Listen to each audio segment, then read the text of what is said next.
My family abandoned me for years until I bought a custom estate. They showed up with a locksmith and a forged lease to take it from me. They had no idea what was waiting behind that heavy oak door. Blinding tactical flashlights hit their faces. Cold metal handcuffs clicked shut around their wrists. Their absolute panic was almost funny. They screamed my name in total fear, begging for mercy. My name is Valerie, and I am 32 years old. I run a successful cybersecurity and financial forensics firm in Atlanta. Before I continue this story about ultimate betrayal and sweet justice, please let me know where you are watching from in the comments below. Hit that like button and subscribe if you have ever had to set a hard boundary with toxic relatives. The collision of my painful past and my triumphant present happened on a beautiful Tuesday evening. I was sitting at a private corner table inside a Michelin star restaurant in Buckhead.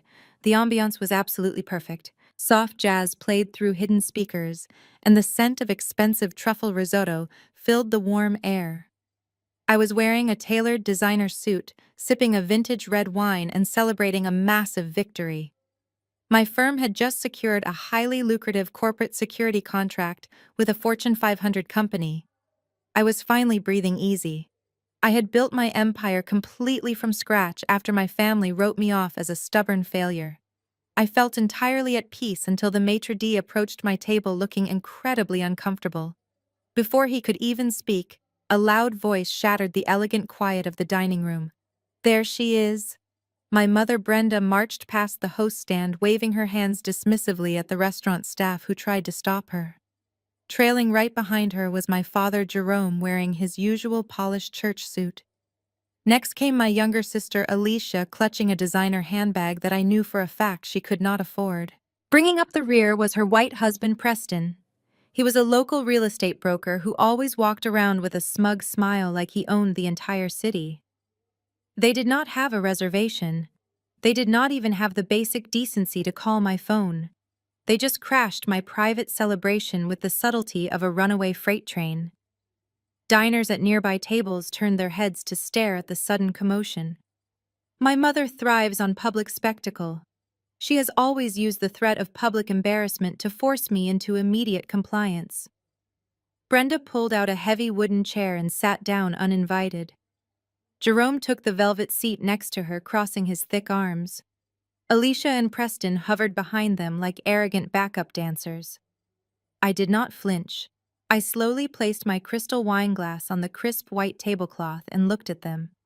"Hello, Mother," I said, keeping my voice perfectly level. "To what do I owe this aggressive intrusion into my evening?" Brenda sighed dramatically, placing her palms flat on the table. "Valerie, we need to talk about urgent family matters." She projected her voice loudly enough for the neighboring wealthy patrons to hear. "We know you just closed on that massive property in Alpharetta, the $4.5 million manor." Preston chimed in, leaning forward with that familiar arrogant grin of his. "A beautiful piece of property, really. Way too big for just one single woman, though." I felt a familiar coldness settle deep in my chest. They had been tracking my real estate purchases through public records. I leaned back in my chair and stared right into his greedy eyes. "I bought it with my own money, Preston. Every single cent. What exactly is your point?" Brenda interrupted, waving a manicured hand in my face. "Preston has hit a bit of a rough patch with his real estate investments lately. The housing market has been cruel to him. Furthermore, Alicia is pregnant." Alicia immediately placed a hand over her perfectly flat stomach and gave me a practiced, pitiful look. "We are having a baby, Valerie. We need a stable environment. A safe place to raise your future niece or nephew properly." Jerome finally spoke up, using his booming pastor voice to command authority over the conversation. "Your sister and her husband are facing imminent eviction, Valerie. They are completely broke. You have more than enough space in that new empty mansion of yours. As a good Christian family, we must always share our abundant blessings." Brenda nodded vigorously in agreement. "Exactly. So you are going to hand over the keys to the Alpharetta house right now. You can just stay in your downtown penthouse apartment. Preston and Alicia will move into the manor so they can raise the baby comfortably. It is the only right thing to do for your own flesh and blood. I looked at the four of them, expecting me to simply surrender the biggest achievement of my life just because they demanded it. Years ago, their public pressure and guilt trips might have broken me down.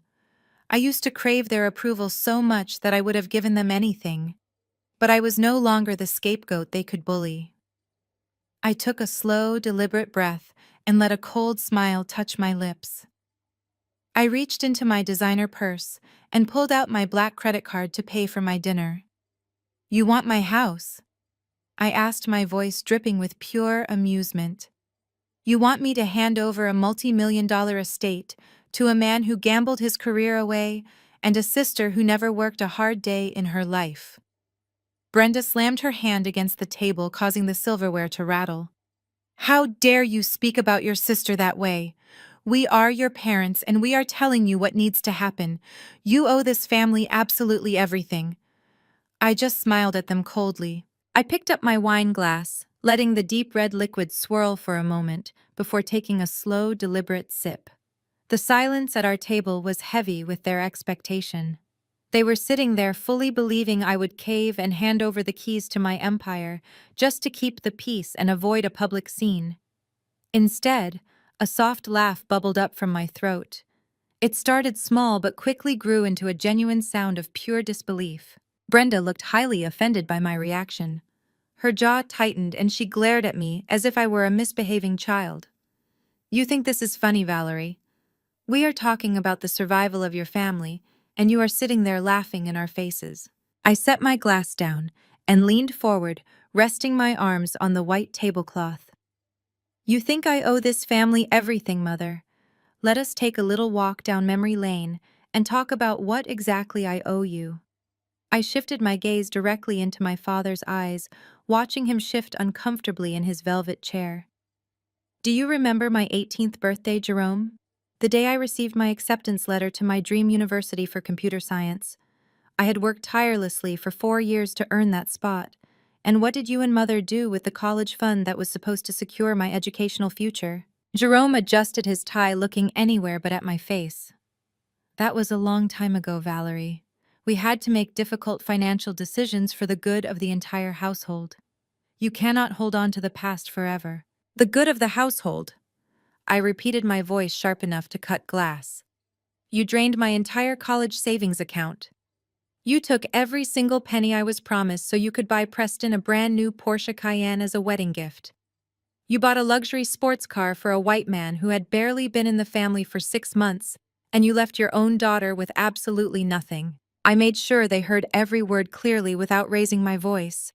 I reminded them how I had to take on grueling graveyard shifts working as a security monitor and scrubbing data servers until 3 in the morning just to pay my own tuition.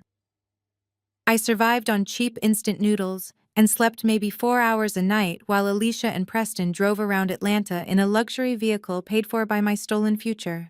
You threw me to the wolves and told me to figure it out on my own. Brenda leaned across the table, her eyes flashing with defensive anger. "Family over everything, Valerie. You need to understand how the real world works. Preston was marrying your sister. He was starting out as a real estate broker, and he needed to project a successful image to attract high-end clients. We made an investment in the family's future. You were always smart enough to figure things out on your own. We knew you would be fine without that money." I shook my head at her incredibly twisted logic. "So your grand investment in the family future is currently completely broke, facing eviction, and begging the daughter you abandoned for a place to live. That sounds like a terrible return on investment, Mother." Preston's face turned a deep, mottled shade of red. He slapped his hand lightly on the table, trying to regain control of the narrative. "Look, we did not come here to dig up the past. We are talking about right now. Alicia is carrying your niece or nephew. We need that house, Valerie. It is just sitting there empty while you stay in your penthouse. You can easily transfer the deed into a family trust. I can manage the property taxes and the upkeep for you. It makes perfect financial sense for everyone involved." I saw right through his pathetic strategy immediately. My background as a financial forensics expert means I can spot a scam a mile away. Preston was not just looking for a place to sleep. He was a desperate real estate broker, drowning in massive debt from his terrible crypto investments. He wanted my name on a deed transferred to a trust so he could use the property as collateral. He wanted to leverage my hard-earned equity to take out secret loans and save his own skin before his creditors came knocking at his door. I looked at Preston with absolute unmasked disgust. You really think I am stupid, Preston? You think I do not know exactly how your shady real estate mind works? You want the keys to my manor so you can secretly refinance it or use it to secure massive lines of credit to pay off your bad investments. You want to manipulate the asset because you think I am just an ignorant tech worker who does not understand property law or forensic accounting. Preston opened his mouth to deny the accusation, but I did not give him the chance to speak another lie. I bought that manor in Alpharetta for $4.5 million, and I bought it in cash, 100% upfront. I watched the blood drain completely from Preston's face. His smug expression vanished, replaced by a look of pure shock. There is no mortgage. I continued letting the reality of my wealth sink in for them. There are no bank strings attached. There is absolutely no financial leverage for you to manipulate or steal. The deed is locked down under my corporate holding company with layers of legal protection that a low-level broker like you could not even begin to decipher. You will never touch a single brick of that house. Alicia started to cry loud, dramatic tears meant to draw sympathy from the surrounding tables. She wiped her eyes carefully to avoid ruining her expensive makeup. "How can you be so cruel?" she sobbed, her voice trembling with fake emotion. "I am your sister. I am pregnant. We are going to be on the street and you are sitting here bragging about your money. You have a giant empty house and you are going to let your own family go homeless." I looked at her fake tears without a single ounce of pity. "You and your husband made your choices, Alicia. And now you get to live with the consequences of those choices. My home is not a rescue shelter for people who treated me like garbage." I took another sip of my wine, enjoying the taste and the look of total defeat on their faces. For years, they had conditioned me to believe that my value was tied only to what I could provide for them. They had built an entire family dynamic around sacrificing my needs to fund Alicia's lifestyle and Preston's fragile ego. Standing up to them was not just about protecting my property, it was about protecting the peace I had fought so hard to build over the last decade. Jerome tried to use his authoritative pastor voice again, attempting to shame me into submission. "Valerie, this is not how a woman of faith behaves. We raised you to have compassion. The Lord blesses those who help their family in times of desperate need. Refusing to help your pregnant sister is a sin against everything we stand for in our community." I set my glass down firmly. "Do not preach to me about sin, Jerome. Not when you sat back and watched my mother steal my education fund without a second thought. Compassion is earned, and you spent your entire quota a decade ago. You can take your fake righteous indignation and leave my table. I am finishing my dinner alone." Preston did not stay quiet for long. His initial shock faded into a twisted kind of arrogance. He adjusted the lapels of his expensive but outdated designer jacket. A smug grin crept back onto his face as he reached into his inner pocket. He pulled out a thick folded piece of paper and slapped it down onto the white tablecloth right next to my wineglass. He tapped his index finger against the crisp white page. "Take a good look at that, Valerie," he said, his voice dripping with condescension. "It is a legally binding power of attorney. Your father signed it last week. It gives me full executive control over the family trust and all associated financial assets." I stared at the paper without making a move to touch it. I knew Jerome did not have a family trust worth anything, but Preston was building a narrative. He was a desperate real estate broker trying to bluff his way into my bank accounts. "You see, Valerie, we did a little digging into your past," Preston continued, leaning back in his chair like he had just won a chess match. "When you started that little cybersecurity firm of yours a decade ago, you lived under Jerome and Brenda's roof. You used their electricity. You used their internet. Jerome even gave you a few $100s to help you buy your first business laptop. That constitutes family business funds being used as seed money for your startup." I stared at him, letting the sheer absurdity of his claim wash over me. He honestly believed that a laptop loan from 10 years ago gave him a legal claim to my entire corporate empire. Because you used family resources to build your wealth, Preston said, narrowing his eyes. Your company is technically an extension of the family trust, which means your assets belong to the trust. I am going to file a lien against your new Alpharetta Manor first thing tomorrow morning. You will not be able to sell it or live in peace until you hand over the keys and settle your debt to this family. The audacity was almost impressive. A failing real estate broker was sitting across from a financial forensics expert trying to bluff his way into stealing a $4.5 million estate. He thought throwing around legal terms like power of attorney and property lien would intimidate me. He expected me to panic and beg for a compromise. He expected me to hand over my house to avoid a messy legal battle. Alicia saw my silence and mistook it for fear. She immediately jumped in to twist the knife. You always have to make things so difficult, Valerie, she said loudly, making sure the surrounding tables could hear her performance. We are offering you a chance to do the right thing for your family and your future niece or nephew. But you just want to sit there and be a selfish, angry black woman. You care more about your money and your massive empty house than you do about your own pregnant sister. I let the racial stereotype hang in the air.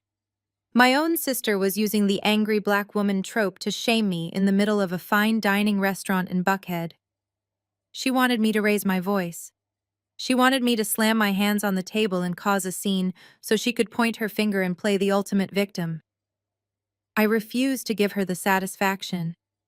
I refused to let them turn my celebration dinner into a reality television spectacle. I slowly raised my hand and caught the attention of my waiter. He hurried over, looking extremely nervous about the tension radiating from our table.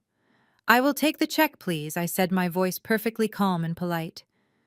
The waiter nodded and quickly produced the leather billfold. I did not even look at the total. I opened my purse and pulled out my heavy metal black card, placing it softly on the leather. Brenda stared at the prestigious credit card, her eyes widening slightly. Jerome shifted in his seat, his pastoral composure cracking under the weight of my silent confidence. The waiter returned a moment later and handed me the receipt. I picked up the pen and wrote down a $1,000 tip. I wanted the staff to know that my family's rude behavior did not reflect my own standards. I signed my name with slow, elegant strokes and stood up from the table. I looked down at the four of them, sitting around my table like scavengers waiting for scraps. Go ahead and file your fake lien, Preston, I said, my voice dropping to a dangerous whisper. Go ahead and present your fraudulent documents to the county clerk. I strongly encourage you to try. Because the moment you submit forged paperwork across state or county lines, you are stepping into my world. And I promise you will not survive the audit. I picked up my designer bag and turned my back on them. I walked out of the dining room with my head held high, my heels clicking steadily against the polished hardwood floor. I did not look back to see their reactions. I walked through the grand lobby and stepped out into the warm Atlanta evening air. The valet immediately recognized me and jogged off to retrieve my car. I stood under the soft glow of the restaurant entrance lights, breathing in the fresh air and letting the tension slowly release from my shoulders. The valet pulled my sleek, dark luxury sedan up to the curb. I handed him a generous cash tip and slid into the driver's seat. As I started the engine, I glanced at the side mirror to check my blind spot. Through the reflection, I saw a figure emerge from the restaurant doors. It was Preston. He was standing near the edge of the valet zone, trying to look inconspicuous. He raised his smartphone and pointed it directly at the rear of my vehicle. He was snapping photos of my license plate. He thought he was being stealthy, but he was as obvious as a glowing beacon. He was gathering information, trying to track my registration details to locate the exact address of the Alpharetta Manor. I put the car in drive and pulled away from the curb smoothly. Let him take all the pictures he wanted. Let him search the county property records and file his fake liens. Preston was a desperate man playing a very dangerous game against an opponent he completely misunderstood. He thought he was dealing with an estranged sister who could be bullied into submission. He had no idea he had just declared war on a cybersecurity CEO who investigated financial crimes for a living. The battle lines were drawn, and I knew exactly how to dismantle his entire life. The morning sun was just beginning to illuminate the floor-to-ceiling windows of my downtown Atlanta penthouse. I stood in the kitchen holding a warm cup of black coffee and looking out over the city skyline. I felt completely rested after the disastrous dinner the night before. My phone rested on the marble countertop next to my hand. The screen suddenly lit up brightly, and a sharp notification tone broke the quiet silence of my apartment. It was not a regular text message or a standard social media alert. It was a Tier 1 security notification from my primary financial institution. I set my coffee mug down slowly and picked up the device. I unlocked the screen and read the automated message from my bank. The notification informed me that a formal legal request had been submitted to freeze my primary operational accounts and place a hold on my assets. A third party had presented documentation claiming a legitimate legal right to manage my financial portfolio. I did not feel any panic. Panic is a useless emotion reserved for people who do not have absolute control over their environment.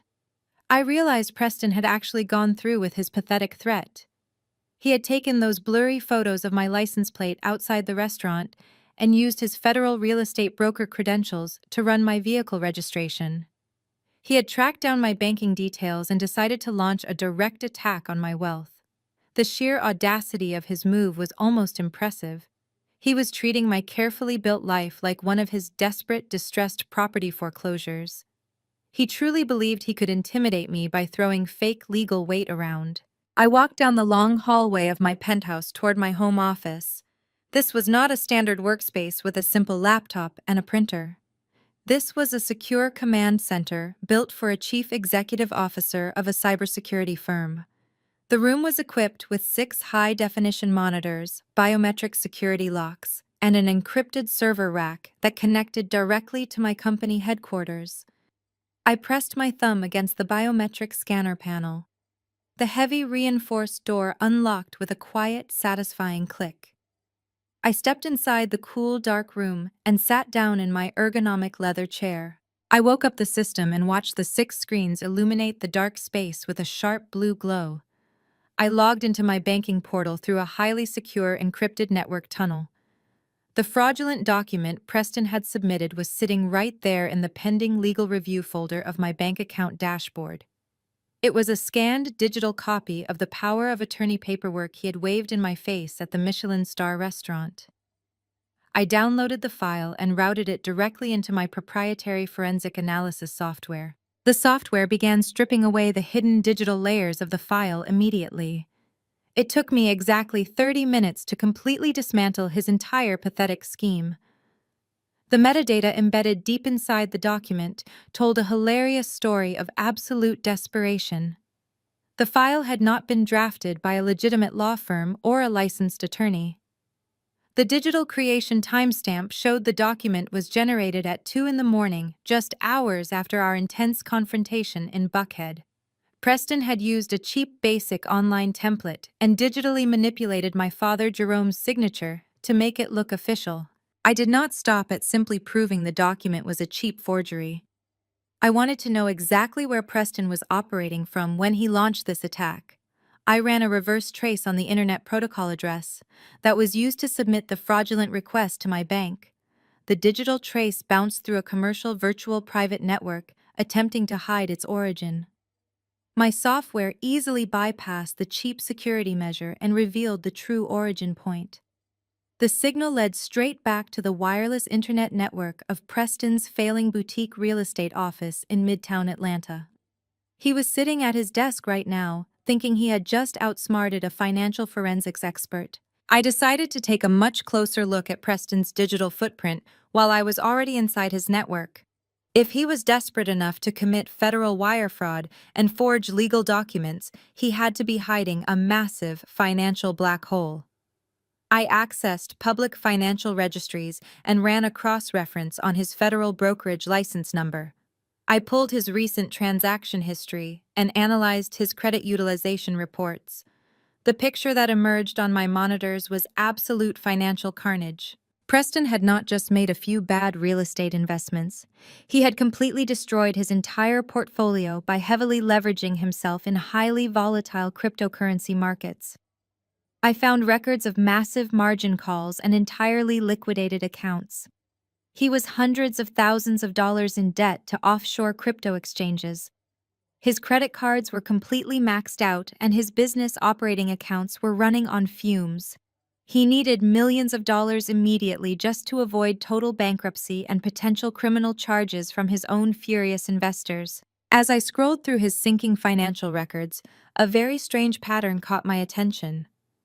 There were several large cash infusions that had temporarily saved his accounts from total liquidation over the past 3 months. We were talking about deposits of $50,000 and sometimes $80,000 at a time. These were not standard real estate commission payouts. The deposits were structured carefully to avoid triggering automated federal banking reporting thresholds, but the execution was incredibly amateurish. I highlighted the routing numbers associated with the incoming wire transfers. As a financial forensics investigator, I follow the money trail for a living. I ran the routing numbers through a secure corporate database to identify the originating institution. The results popped up on my center monitor and made me stop typing completely. The money was not coming from a private investor or a desperate family loan. The originating bank accounts belonged to the community outreach and building development funds of my father's megachurch. Jerome was the head of finance for his entire congregation. He had total unrestricted access to the charitable donations and operational budgets of the church. I leaned back in my chair and stared at the glowing screens in pure disbelief. My father, the righteous pastor who had just lectured me about sin and family values at a fancy restaurant, had been actively embezzling hundreds of thousands of dollars from his own loyal congregation. He was systematically draining the church outreach funds and secretly wiring the stolen money directly to Preston to cover his disastrous cryptocurrency debts. It all made perfect, sickening sense now. The church board of directors conducted an extensive financial audit every single year. I checked the church public calendar and saw that the annual audit was coming up in less than 2 months. Jerome and Preston were out of time and out of stolen church money. They needed a massive injection of cash to quietly replace the embezzled funds before the auditors discovered the missing hundreds of thousands of dollars. They needed my $4.5 million Alpharetta Manor. They planned to seize my property and use it as collateral for a massive commercial loan. They wanted to pay back the church before the audit happened, and then pocket the remaining cash to save Preston's failing real estate career. They were not just toxic family members asking for a generous handout. They were desperate criminals trying to cover up a massive embezzlement scheme by stealing my hard-earned wealth. I saved all the transaction logs and digital evidence to a secure encrypted external drive. They thought I was just an angry sister they could easily bully into submission. They had no idea they had just handed a loaded weapon to the exact person capable of destroying their entire lives. Sunday evening arrived with the stifling humidity typical of late summer in Atlanta. The grand sanctuary of my father's megachurch had been completely transformed for their annual fundraising gala. This was not just a simple church dinner. This was the social event of the season for the city's religious elite. Expensive luxury vehicles lined the massive parking lot and valet attendants rushed to open doors for wealthy donors wearing tailored tuxedos and glittering evening gowns. I pulled my dark sedan into the VIP parking section, a perk I knew the security guards would not question when they saw my confident demeanor. I stepped out of the car wearing a flawless, tailored emerald green suit that screamed wealth and absolute authority. My hair was pulled back into a sleek, severe bun. I carried a simple designer clutch containing a single encrypted flash drive, the weapon that would dismantle their entire facade. The heavy glass doors of the church lobby opened to reveal a scene of sickening hypocrisy. Crystal chandeliers cast a warm golden light over round tables draped in expensive silk linens. A string quartet played softly in the corner. Waiters in crisp white shirts carried silver trays of hors d'oeuvres through the crowd of smiling hypocrites. I stood near the entrance, just observing the performance playing out before my eyes. Right in the center of the grand hall stood Jerome holding a crystal glass of sparkling water and laughing loudly with a group of prominent local politicians. He looked every bit the devoted and trustworthy head of finance. Brenda was standing right next to him, wearing a diamond necklace that was undoubtedly purchased with embezzled community outreach funds. She was smiling and touching the arms of wealthy widows, playing the perfect supportive pastor's wife. A few feet away, Alicia and Preston were working the room like desperate politicians. Alicia was gently holding her completely fake baby bump while accepting congratulations from elderly church members. Preston was handing out his glossy real estate business cards to anyone who would make eye contact with him. He looked so proud and arrogant, completely unaware that I had spent the last 48 hours mapping every single fraudulent wire transfer he had ever received. They were all performing their assigned roles in this elaborate stage play. They thought they were untouchable, wrapped in the protective cloak of religious authority and fake suburban wealth. I felt a cold smile touch my lips. They had no idea that the architect of their destruction had just walked through the front doors. I did not stop to greet anyone. I did not accept the glasses of champagne offered by the passing waiters. I kept my eyes focused straight ahead and walked with a steady, measured pace along the outer edge of the grand hall. I knew the layout of this massive building better than anyone. I had spent my teenage years wandering these very halls, while my parents forced me to attend endless Sunday services. My target was not the main stage or the buffet line. My target was the audiovisual control room located on the second-floor balcony directly overlooking the entire congregation. That room controlled the massive digital screens flanking the main stage and the state-of-the-art sound system used to broadcast sermons to thousands of people. I was halfway down the quiet side corridor leading to the restricted access stairwell when I heard the sharp clicking of expensive heels rushing up behind me. Valerie, the loud, frantic whisper echoed off the marble walls of the empty hallway. I stopped walking, but I did not turn around immediately. I took a slow breath, letting the adrenaline settle deep into my veins before pivoting to face my mother. Brenda was marching toward me, her face flushed with a mixture of absolute panic and rising anger. Her fake socialite smile had completely vanished. She glanced nervously back over her shoulder toward the main hall to make sure none of the wealthy donors had followed her into the corridor. "What on earth are you doing here?" Brenda hissed, grabbing my forearm with her manicured fingers. Her grip was tight and desperate. "You were not invited to this gala.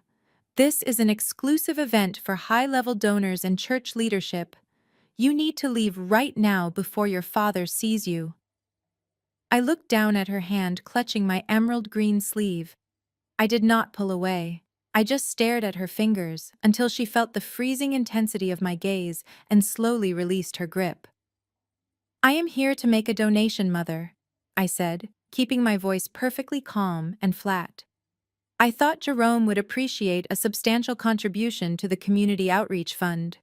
You know, the same fund he has been quietly emptying for the past 6 months. Brenda's eyes widened in genuine terror for a fraction of a second before her defensive walls slammed back into place. "I do not know what crazy lies you are talking about," she stammered, her voice trembling slightly. "You are clearly having some kind of mental breakdown because you are so jealous of your sister. You need to turn around and walk out those doors, Valerie. Jerome is about to give the keynote speech to the entire congregation. The mayor is sitting at our table. You are not going to ruin this night for us. You are not going to embarrass this family in front of Atlanta's elite just because you are a bitter, lonely woman." I stepped closer to her, invading her personal space, until she was forced to take a step back against the cold marble wall. "I am not going to embarrass you, Brenda," I whispered, my tone dripping with absolute certainty. "You and Jerome managed to do that all by yourselves when you decided to steal hundreds of thousands of dollars from innocent people who trusted you. You embarrassed yourselves when you decided to use my house as a pawn in your pathetic little money laundering scheme." I reached into my clutch and pulled out the small silver encrypted flash drive. I held it up between us, letting the hallway lights catch its metallic surface. "This little drive holds every single wire transfer, Every forged document and every deleted bank record connecting your husband to Preston's failing crypto accounts, I said, watching the color completely drain from my mother's face. She opened her mouth to speak, but no sound came out. Her breathing became shallow and rapid. You thought you could bully me at a restaurant, and I would just roll over and hand you the keys to my empire.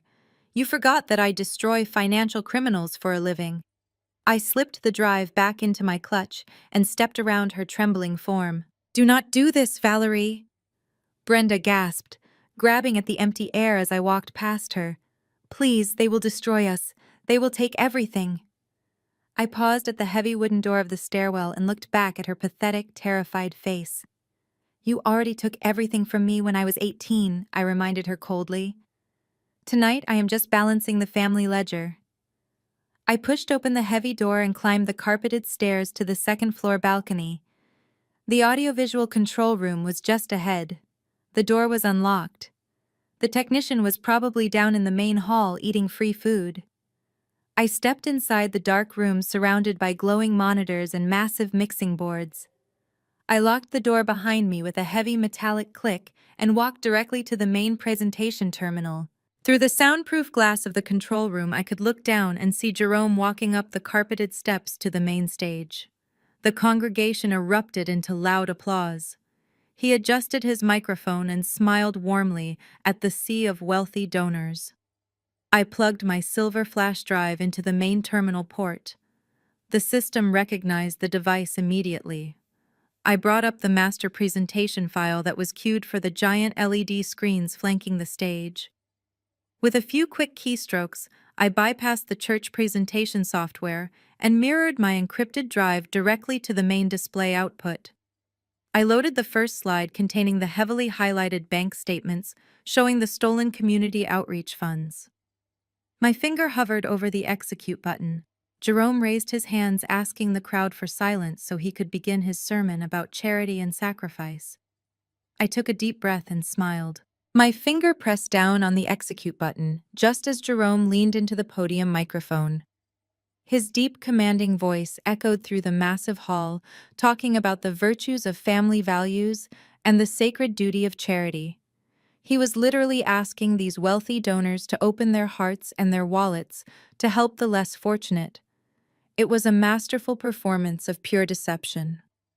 I watched him through the soundproof glass, feeling absolutely no remorse for what I was about to do. The giant LED screens flanking the main stage flickered for a fraction of a second. The church logo vanished completely. In its place, a highly magnified, crystal-clear image of a confidential bank statement illuminated the grand sanctuary. The bright white background of the financial document cast a harsh glare over the front rows. Murmurs of confusion began to ripple through the sea of tuxedos and evening gowns. People squinted trying to read the massive numbers displayed above the stage. Jerome kept speaking for a few seconds, completely oblivious to the digital evidence looming right behind his head. I reached out and flipped the switch for the master public address microphone. The heavy professional-grade mic sat on the console in front of me. I leaned in close, letting my voice project through the state-of-the-art sound system that usually broadcasted my father's hypocritical sermons. "Good evening, everyone," I said, my voice cutting through the rising murmur of the crowd. My voice boomed across the sanctuary, echoing off the high vaulted ceilings. Jerome froze instantly. He recognized my voice immediately. He slowly turned around to look at the massive screens, and I watched the blood completely drain from his face. He gripped the edges of the wooden podium so hard his knuckles turned white. "My name is Valerie," I continued, keeping my tone completely analytical and detached. "I am the chief executive officer of a financial forensics firm here in Atlanta. I am also the daughter of your head of finance, Jerome. I apologize for interrupting this beautiful gala, but there is an urgent financial matter regarding your community outreach fund that requires the immediate attention of every donor in this room." Down in the crowd, I could see Preston frantically pushing his way toward the exit, but the tightly packed tables of wealthy parishioners blocked his escape path. Alicia was frozen in place, clutching her fake baby bump, while Brenda buried her face in her hands. "If you direct your attention to the screens, You will see the internal ledgers for the church charity accounts, I announced smoothly, pressing a button to highlight specific transactions in bright yellow. Over the past 6 months, exactly $300,000 has been systematically siphoned out of the community outreach program. These were funds designated for the homeless shelter, the youth education initiatives, and the local food bank. Instead of helping the community, these funds were authorized by Jerome for external wire transfers. Loud gasps erupted from the front rows where the church board of directors sat. The mayor of Atlanta, who was seated at the head table, set his napkin down and stared at the screens with a look of absolute fury. Jerome fumbled for his microphone, trying to speak over me. "This is a lie," he stammered, his booming pastor voice now sounding weak and terrified. "This is a malicious cyber attack by a troubled individual. Do not look at those screens." I did not let him control the narrative for even a second. I clicked to the next slide, which displayed Preston's offshore cryptocurrency exchange records right next to the church routing numbers. The financial link was undeniable. "The money was not stolen by anonymous hackers," I corrected him, my voice echoing with crushing authority. "The funds were wired directly into the failing cryptocurrency margin accounts of a local real estate broker named Preston, who also happens to be my brother-in-law. Preston lost every single penny of your charitable donations on terrible crypto investments. He is currently hundreds of thousands of dollars in debt." The sanctuary exploded into chaos. Wealthy donors were standing up from their tables, pointing at Jerome and shouting. Several elderly women in the front row looked like they were going to faint. The string quartet had stopped playing completely. I watched from the balcony as two board members marched directly toward the steps of the main stage, demanding answers from my father. But I was not finished yet. I needed them to understand exactly how deep this betrayal went. I clicked to the final slide showing the forged power of attorney document and the property records for my new estate. "They knew the annual church audit was scheduled for next month," I explained, talking over the shouting crowd. "They knew they were going to be caught and sent to federal prison for embezzlement, so they hatched a desperate plan. Last night, my family ambushed me at a restaurant and demanded the keys to my $4.5 million manor in Alpharetta. When I refused, Preston forged a legal power of attorney using his federal broker credentials. Their plan was to illegally seize my property, use it as collateral for a massive commercial loan, pay back the stolen church funds before the audit, and pocket the rest to save Preston from bankruptcy." The crowd turned their attention from the back of the room, where Preston was trying to hide behind a floral arrangement. A group of angry ushers and church elders quickly surrounded him, blocking any chance of escape. Alicia started wailing loudly, trying to use her fake pregnancy to gain sympathy, but the people around her stepped away in absolute disgust. I looked down at my father, who was still standing at the podium. He looked small, pathetic, and entirely defeated. His righteous facade had been completely shattered by digital forensics. There was no prayer or sermon that could save him from the raw data displayed on those massive LED screens. "All of the evidence you see on these screens has already been compiled into a secure encrypted file," I announced, delivering the final blow. That file was automatically forwarded to the Financial Crimes Division of the FBI and the Georgia Real Estate Commission exactly 5 minutes ago. I highly suggest the board of directors lock down all remaining church accounts immediately. Have a wonderful evening, everyone. I reached over and turned off the master microphone. The sound of my voice was instantly replaced by the deafening roar of the outraged congregation below. People were demanding their donations back. Board members were shouting for security to lock the doors so Jerome and Preston could not leave before the authorities arrived. The perfect, wealthy, devout family image was dead and buried under a mountain of undeniable digital receipts. I unplugged my silver flash drive from the terminal, dropped it back into my designer clutch, and smoothed the lapels of my emerald green suit. It was time to leave the control room and face the physical aftermath of my financial counterattack. I stepped out of the audiovisual control room, leaving the heavy soundproof door wide open behind me. The sheer volume of the chaos echoing up from the main sanctuary was deafening. I walked down the carpeted stairs with the slow, deliberate pace of someone who had just successfully executed a flawless operation. My emerald green suit remained perfectly crisp. My breathing was steady and calm. I reached the bottom of the stairwell and merged into the frantic crowd flooding the grand lobby. Wealthy donors were marching toward the coat check, demanding their luxury vehicles be brought around immediately. People were aggressively dialing their lawyers and bankers on their cell phones. The beautiful string quartet music had been entirely replaced by the ugly sounds of wealthy people realizing they had been conned out of their charitable donations. The sheer panic in the room was a testament to the power of undeniable digital evidence. I was just 10 feet away from the heavy glass exit doors when a sudden violent force spun me around. A sharp, stinging pain exploded across my left cheek. The sharp crack of skin striking skin echoed through the immediate vicinity, cutting through the ambient noise of the panicking crowd. Several people stopped and gasped, backing away to create a wide circle around us. Brenda stood directly in front of me. Her chest was heaving, and her eyes were wild with a feral kind of desperation. Her hand was still raised in the air, trembling from the force she had just used to strike my face. Her heavy diamond ring had caught the edge of my cheekbone, leaving a dull, throbbing ache that radiated down to my jaw. I did not flinch. I did not raise my hand to touch my face. I did not break eye contact. I simply stood there, letting the physical assault register without giving her the satisfaction of an emotional reaction. My absolute stillness seemed to unnerve her even more than my digital presentation had. "You ruined us!" Brenda screamed, her voice cracking as tears of pure rage streamed down her perfectly contoured face, ruining her expensive makeup.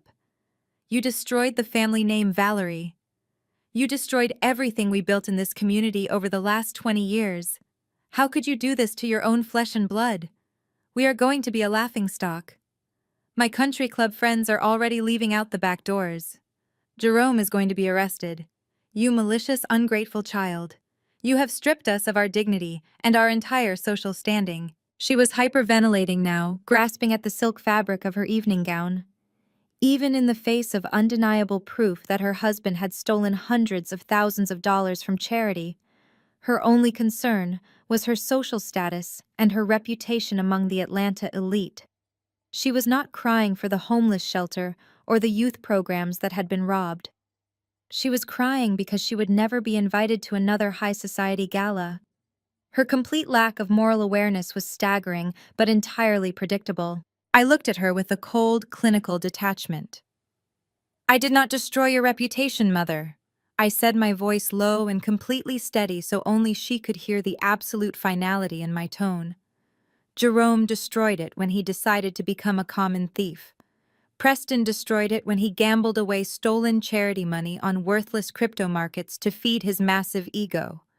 You destroyed it when you decided covering for criminals was more important than raising an honest family. I just provided the proper lighting so everyone else could see the ugly truth in the dark." Before Brenda could raise her hand for a second strike, a heavy, sweating mass of panic shoved its way through the crowd. It was Preston pulling a hysterical Alicia by the arm. Preston's expensive designer suit was completely soaked with nervous sweat. His tie was crooked and his usually smug face was pale and slick with terror. Alicia was sobbing uncontrollably, her hands clutching her fake pregnant belly, which had noticeably slipped a few inches to the left in the physical commotion, revealing the pathetic padding underneath her maternity dress. Preston grabbed Brenda's shoulder, pulling her back from me. "We have to go right now, Brenda," he hissed, his eyes darting frantically around the lobby, looking for the nearest exit that was not blocked by angry church elders. "The board members are calling the Atlanta Police Department. We need to get to the car before they lock down the parking lot and trap us inside." He started to drag his wife and my mother toward the side exit, but his massive ego would not let him retreat in silence. He could not resist stopping when he locked eyes with me. Even while actively fleeing a crime scene, his fragile, arrogant pride demanded the last word. He stepped closer to me, pointing a shaking, sweaty finger directly at my face. ignoring the fact that half the lobby was watching him. "You think you are so smart?" Preston growled, his breath smelling sour with panic and stale champagne. "You think you won because you put some bank statements on a screen and scared a bunch of old church ladies?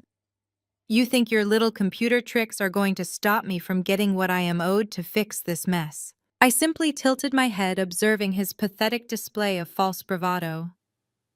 "You are going to federal prison, Preston," I reminded him calmly. "You should be more worried about retaining a criminal defense attorney than making empty threats in a church lobby while your father-in-law takes the fall for your debts." Preston let out a harsh, desperate laugh that sounded entirely unhinged. "You do not know anything about how the real world works, Valerie," he sneered, wiping sweat from his forehead with the back of his hand. "I know real estate law inside and out. I know the legal loopholes that tech nerds like you never bother to read. You think locking down your precious Alpharetta Manor with digital security is going to keep us out? I am a licensed broker. We do not need your permission to take your house. We do not need your keys, and we do not need a mortgage transfer. I am going to take your $4.5 million estate right out from under you, and there is nothing your fancy cybersecurity firm can do to stop a perfectly executed legal maneuver.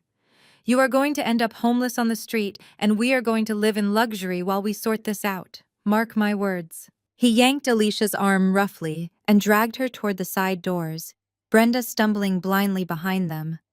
I watched them flee into the humid Atlanta night like the desperate criminals they were. Preston's threat hung in the air, but it did not instill a single ounce of fear in my heart. His desperate promise to use real estate loopholes only confirmed exactly how delusional he had become. He was talking about squatter rights and adverse possession tactics, relying on slow-moving local civil courts to protect him if he could just physically breach my property boundary. It was the ultimate weapon of a failing, desperate scam artist trying to exploit a broken legal system. I turned back toward the main sanctuary for one final look at the empire they had built on lies. Through the wide-open double doors, I could see Jerome. He was no longer standing proudly at the podium, preaching about morality. He was backed into a corner, completely surrounded by the furious church board of directors and two aggressive security guards. His tailored suit looked rumpled, and he was holding his hands up in a pathetic gesture of surrender, trying to calm down men who were demanding to know where their money had gone. The powerful, respected pastor was gone. Only a cowardly thief remained, waiting for the police sirens that were already beginning to wail in the distance. I smoothed the front of my emerald green suit and turned my back on the wreckage of my former family. I walked out the main glass doors and stepped into the cool night air. The valet brought my dark sedan around, immediately sensing my need to depart the chaotic scene. I handed him a generous tip, slid into the quiet leather interior of my car, and drove away from the megachurch. My cheeks still stung with a dull, throbbing heat from my mother's physical assault. But the pain was completely eclipsed by the profound sense of liberation washing over me. They had promised to take my home and destroy my peace, but they were playing a local checkers game while I was already coordinating a federal chess match. The war was far from over, but I had just won a massive victory. The morning after the church gala, my Atlanta penthouse was completely silent, except for the low hum of my encrypted server racks. I sat in my ergonomic leather chair, sipping a fresh cup of dark roast coffee while reviewing the digital fallout from my presentation. Local news outlets were already picking up the story of the megachurch embezzlement scandal, and Jerome was officially under investigation. But my focus was not on my father or the ruined reputation of my mother. My focus was entirely on Preston and his desperate threat in the church lobby. He had promised to take my Alpharetta Manor using real estate loopholes, and I knew exactly which dirty playbook he was pulling from. Preston was planning to exploit the modern real estate nightmare known as squatters' rights. As a licensed broker, he knew that the local housing laws in Georgia heavily favored tenants over landlords when it came to immediate physical disputes. If someone could manage to get inside a property and present a seemingly valid lease to the local police department, the responding officers would refuse to remove them. The police would declare it a civil matter and force the rightful owner to go through a grueling eviction process in the county courts. That process could take anywhere from 6 months to a year, during which the squatters could live in the house, completely rent-free, while intentionally destroying the property out of pure spite. It was a vile tactic used by professional scam artists, and Preston was currently crafting the ultimate fraudulent document to pull it off. Through my network monitors, I tracked his digital footprint as he logged into a commercial real estate platform using his federal broker credentials. He was not just downloading a basic template this time. He was constructing a highly realistic, comprehensive residential lease agreement. He listed himself and Alicia as the primary tenants of my $4.5 million estate. He backdated the entire contract to make it look like they had been legally renting the property from me for the past 6 months. He even went as far as to fabricate fake digital payment receipts to make it appear as though he had been transferring monthly rent into a dummy account. The most critical part of his scheme was the signature. Preston used a sophisticated software manipulation tool to forge my digital signature at the bottom of the lease. He matched the cryptographic stamp using an old contract I had signed years ago when I helped my parents co-sign a minor auto loan. On paper, the lease looked absolutely flawless. To a standard patrol officer answering a trespassing call, that document would look like a legitimate binding contract, giving Preston and Alicia the absolute right to occupy my home. He thought he was being an undetectable mastermind, weaving a web of legal protection that would force me to surrender my sanctuary. But he was incredibly naive about the level of surveillance I maintained over my physical and digital assets. My Alpharetta Manor was not just a beautiful house with expensive Italian marble and vaulted ceilings. It was a fortress equipped with military-grade, smart home security algorithms designed by my own cybersecurity firm. The perimeter was armed with sensors that most private security companies did not even know existed on the commercial market. 2 days after the church incident, I was reviewing some code on my center monitor when a sharp red alert flashed across my peripheral screen. The artificial intelligence system governing my empty estate had detected a suspicious pattern of physical activity. The Perimeter Defense Program flagged multiple unauthorized vehicles loitering near the front gates of the property. I set my coffee down and maximized the security feed. My property was surrounded by high-definition, ultra-wide cameras hidden seamlessly within the landscaping and the architectural features of the manor. I pulled up the recorded timeline and watched the footage from the past 48 hours. A dark gray pickup truck had driven slowly past my driveway 6 different times. It never stopped fully, but it slowed down just enough for the occupants to study the perimeter fencing and the sightlines of the front door. The artificial intelligence system had automatically logged the license plate and cross-referenced it with local databases, finding no match to any known delivery services or neighborhood residents. It was a clear surveillance pattern utilized by individuals preparing for an unauthorized entry. I engaged the live feed from the primary doorbell camera, which was equipped with a highly advanced facial recognition software suite. The dark gray truck pulled up to the curb once again. This time, the passenger side door opened. Preston stepped out onto the pristine sidewalk. He was wearing a baseball cap pulled low over his eyes and a pair of dark sunglasses attempting to hide his identity from casual observers.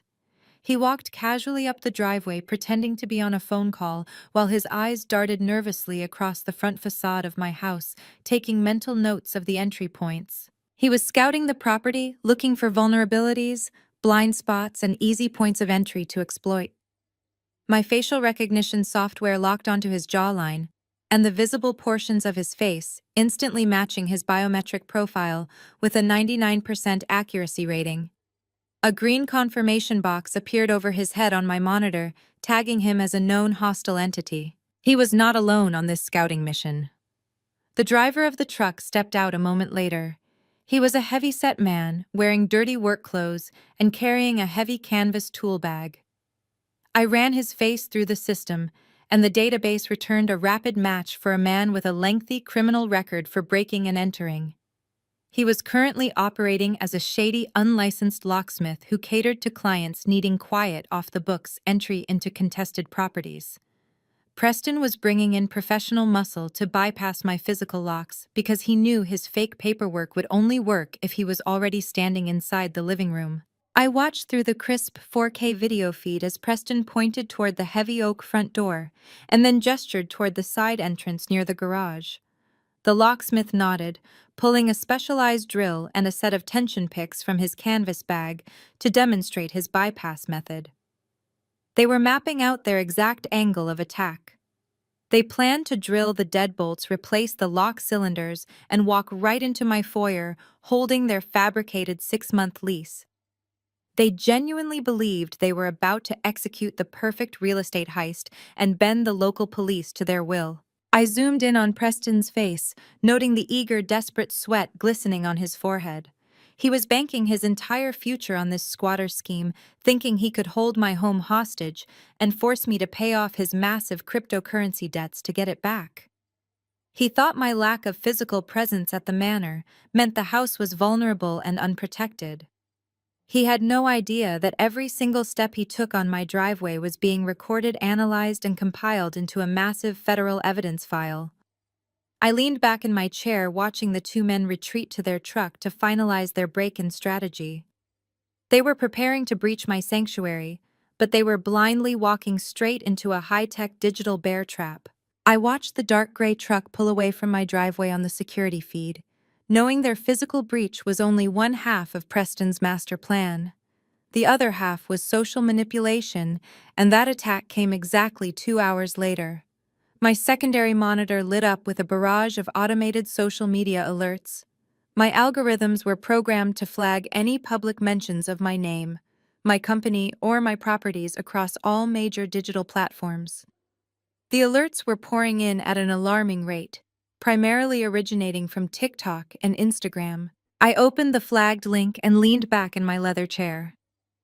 Alicia had finally played her role in this pathetic theatrical production. Her face filled the center screen. The video was heavily filtered with a soft lighting effect designed to make her look incredibly fragile and exhausted. She was sitting in what looked like the cramped back seat of a cheap rental car, cradling her fake pregnant belly with both hands. Her makeup was intentionally smudged around the edges of her eyes to simulate hours of crying. She took a deep, shaky breath before speaking directly into the camera lens. "Please help us," Alicia sobbed, her voice trembling with perfectly rehearsed despair. "I never thought I would have to air my family trauma on the internet, but my husband and I are desperate. My wealthy sister Valerie just illegally locked us out of the home we have been renting from her for the past 6 months. We paid her all of our savings for rent in advance, and now she changed the smart locks without any warning. I am 6 months pregnant and sleeping in a car because my cruel rich sister decided she wants to sell the house and throw her own family out on the street. It was a masterpiece of digital manipulation. She did not mention the megachurch embezzlement scandal. She did not mention Preston's massive cryptocurrency debt or his failing real estate career. She just painted herself as the ultimate victim of corporate greed and familial betrayal.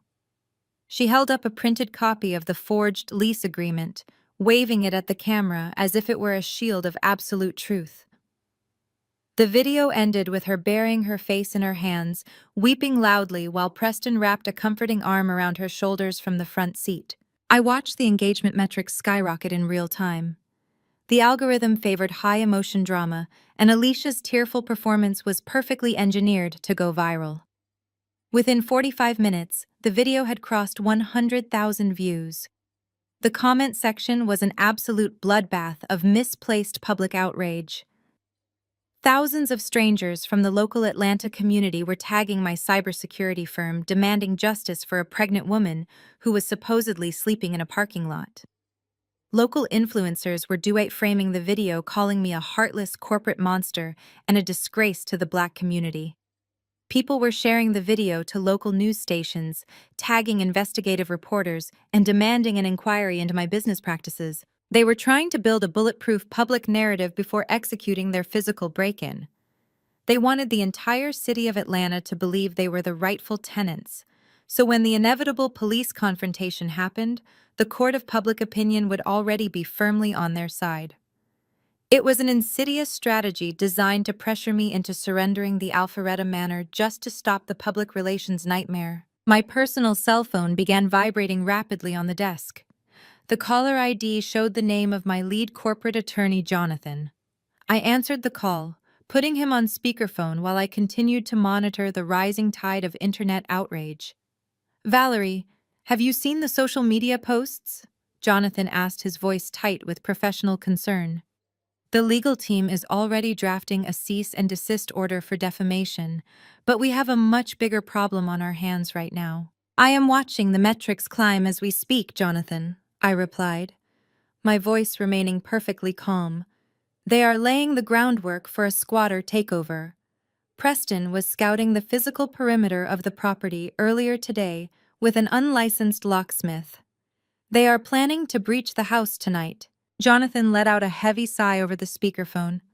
"Valerie, you need to understand exactly how dangerous the situation is about to become. If Preston and Alicia manage to drill those locks and step foot inside your foyer, the entire legal landscape changes instantly. If they get their bags inside and set up camp, they will call the local Atlanta Police Department themselves. When the patrol officers arrive, Preston will hand them that forged, backdated lease agreement." "I know how the loophole works," I said, opening a blank terminal window on my screen. "The local cops will look at the lease and refuse to make an arrest." "Exactly!" Jonathan confirmed, his tone growing increasingly urgent. "The responding officers are not forensic document experts. They will not be able to verify that the digital signature is forged on the spot. They will look at a pregnant woman crying in the living room and a husband holding a seemingly valid legal contract. The police will declare it a civil dispute over tenant rights. They will put their hands up, tell you to hire an eviction lawyer, and they will drive away, leaving your family sitting comfortably inside your $4.5 million home." Jonathan paused to let the severity of the situation sink in before delivering the hardest truth. "If they establish residency tonight, you could be locked out of your own property for a full year. The Fulton County eviction courts are massively backlogged. Preston knows how to file endless delay motions and frivolous appeals to drag the process out for months. During that time, they will live rent-free. They will trash your custom Italian marble. They will sell your appliances and completely destroy the value of the estate out of pure spite while playing the victims on social media. You cannot let them get inside that house, Valerie. We need to send private security to block the driveway right now." I leaned forward and rested my elbows on the smooth surface of my desk. I watched Alicia's fake crying face loop endlessly on the social media feed. My family was banking everything on the assumption that I would fight this battle in the slow, incompetent local civil courts. They thought they had outsmarted the system by weaponizing tenant laws and public sympathy. "Do not send private security, Jonathan," I instructed, my voice dropping to a cold, calculating register. "I want them to drill those locks. I want them to step inside my foyer holding their forged documents." "Valerie, that is a massive mistake."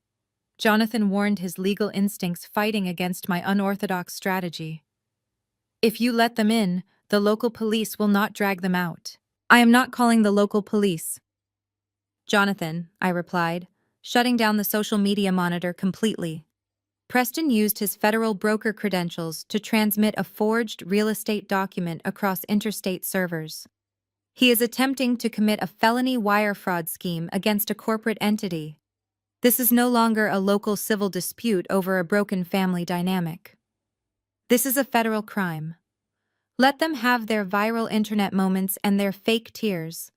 I am going to let them walk right into a federal trap, and I am going to lock the door behind them. I ended the call with Jonathan, leaving him to process the magnitude of my strategy. The local police were exactly what Preston wanted. But I was about to give him the one thing a desperate scam artist fears most: federal jurisdiction. I turned back to my glowing monitors and brought up the digital footprint of the forged lease agreement Preston had created. As a licensed real estate broker, he had access to a proprietary federal portal to generate official residential contracts.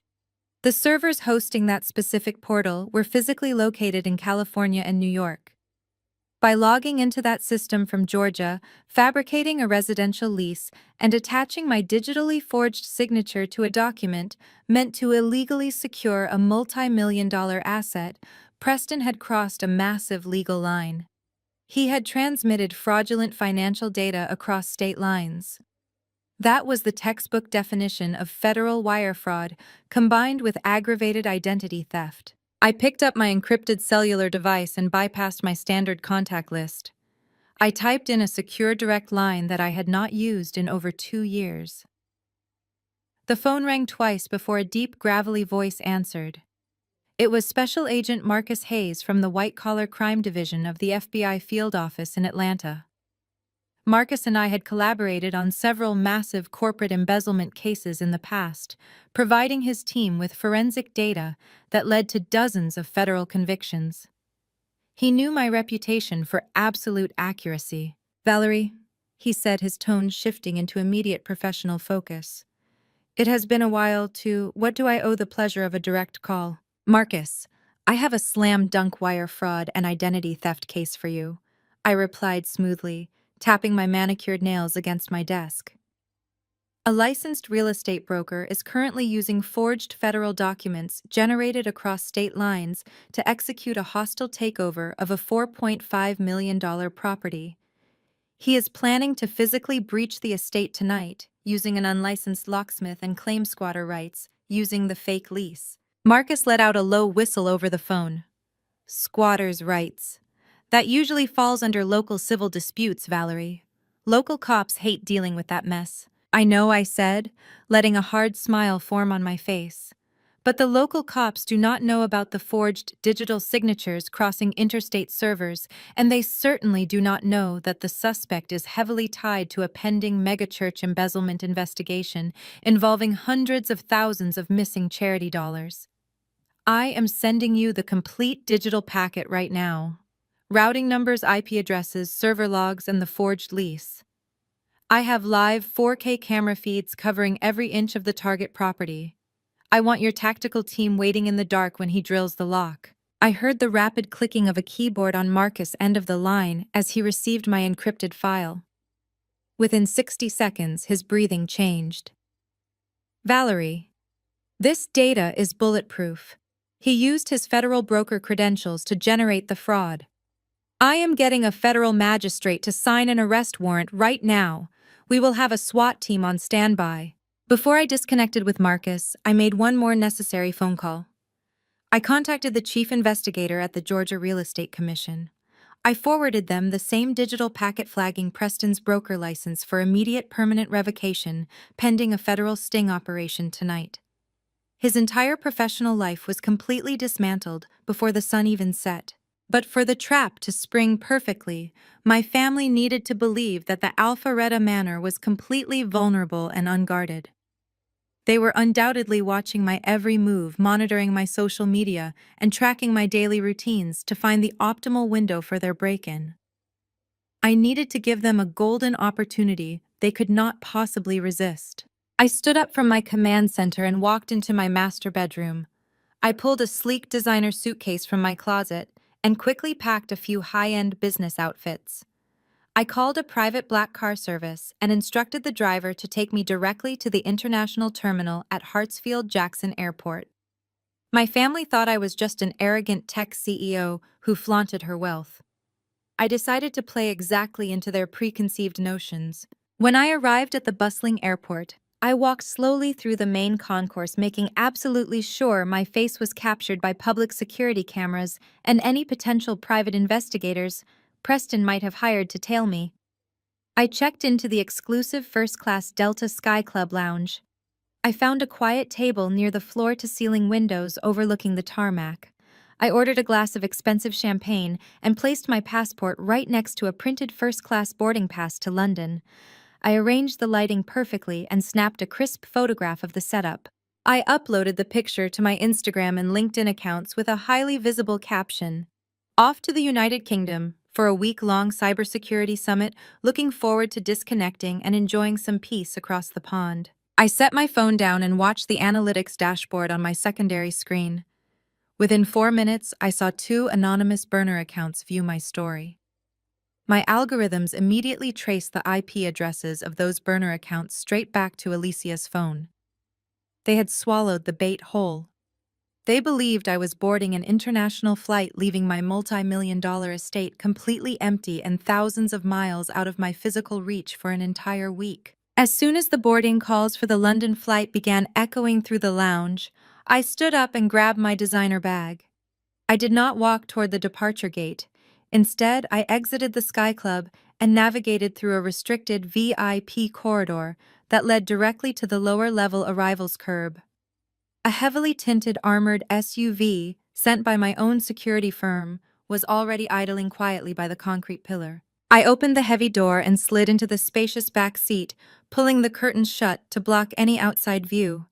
The driver did not say a word as he merged smoothly onto the interstate. We were not going back to my downtown penthouse. The SUV drove me straight to my company's underground secure command bunker, located on the outskirts of the city. I stepped out of the vehicle and walked into a massive room lined with dozens of illuminated screens and dedicated server stacks. I sat down at the primary observation terminal and linked my estate's high-tech security feeds directly to Marcus Hayes at the FBI field office. The digital tripwires were set. The federal agents were briefed and waiting in the shadows. My family thought they were about to execute the perfect real estate heist while I was trapped on a plane over the Atlantic Ocean. They had absolutely no idea that I was sitting in a dark room just a few miles away, watching their every move with a cup of hot coffee and a direct line to a federal SWAT team. All I had to do now was wait for the rats to creep out of the darkness and step onto my property. The digital clock on my primary monitoring screen flipped to exactly 2 in the morning. The command bunker was completely silent, except for the low, steady hum of the server cooling fans. I took a slow sip of my black coffee, letting the bitter warmth ground me. On the massive wall of monitors, the Alpharetta Manor sat completely dark and still. The perimeter cameras were operating in crisp 4K night vision, casting a pristine grayscale image across my screens. Every blade of grass, every shadow cast by the towering oak trees, was rendered in absolute perfect clarity.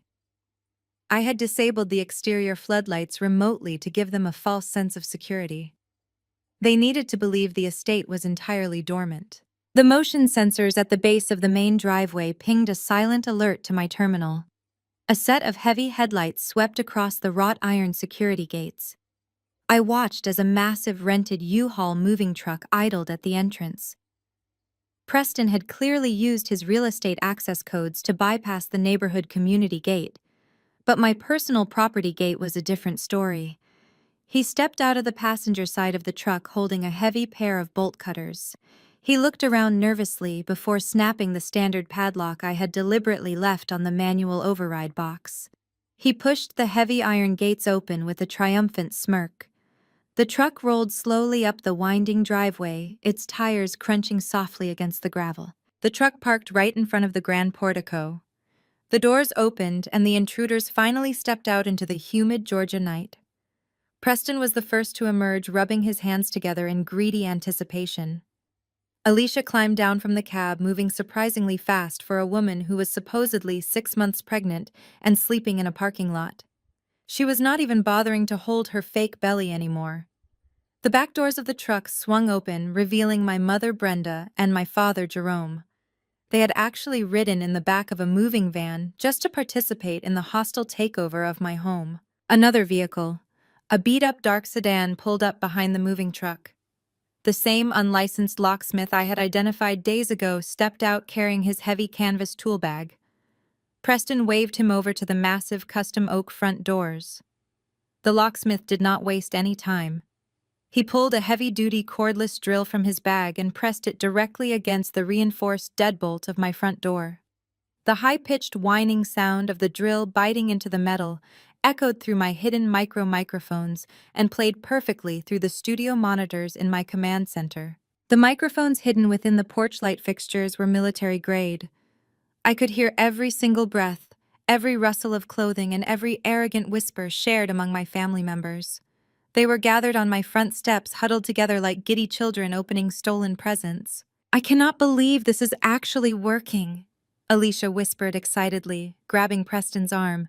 She is probably fast asleep in some luxury hotel in London right now, having no idea we are walking right into her precious mansion. Preston let out a low, arrogant chuckle. I told you all this would be a piece of cake, he bragged, leaning against the stone pillar.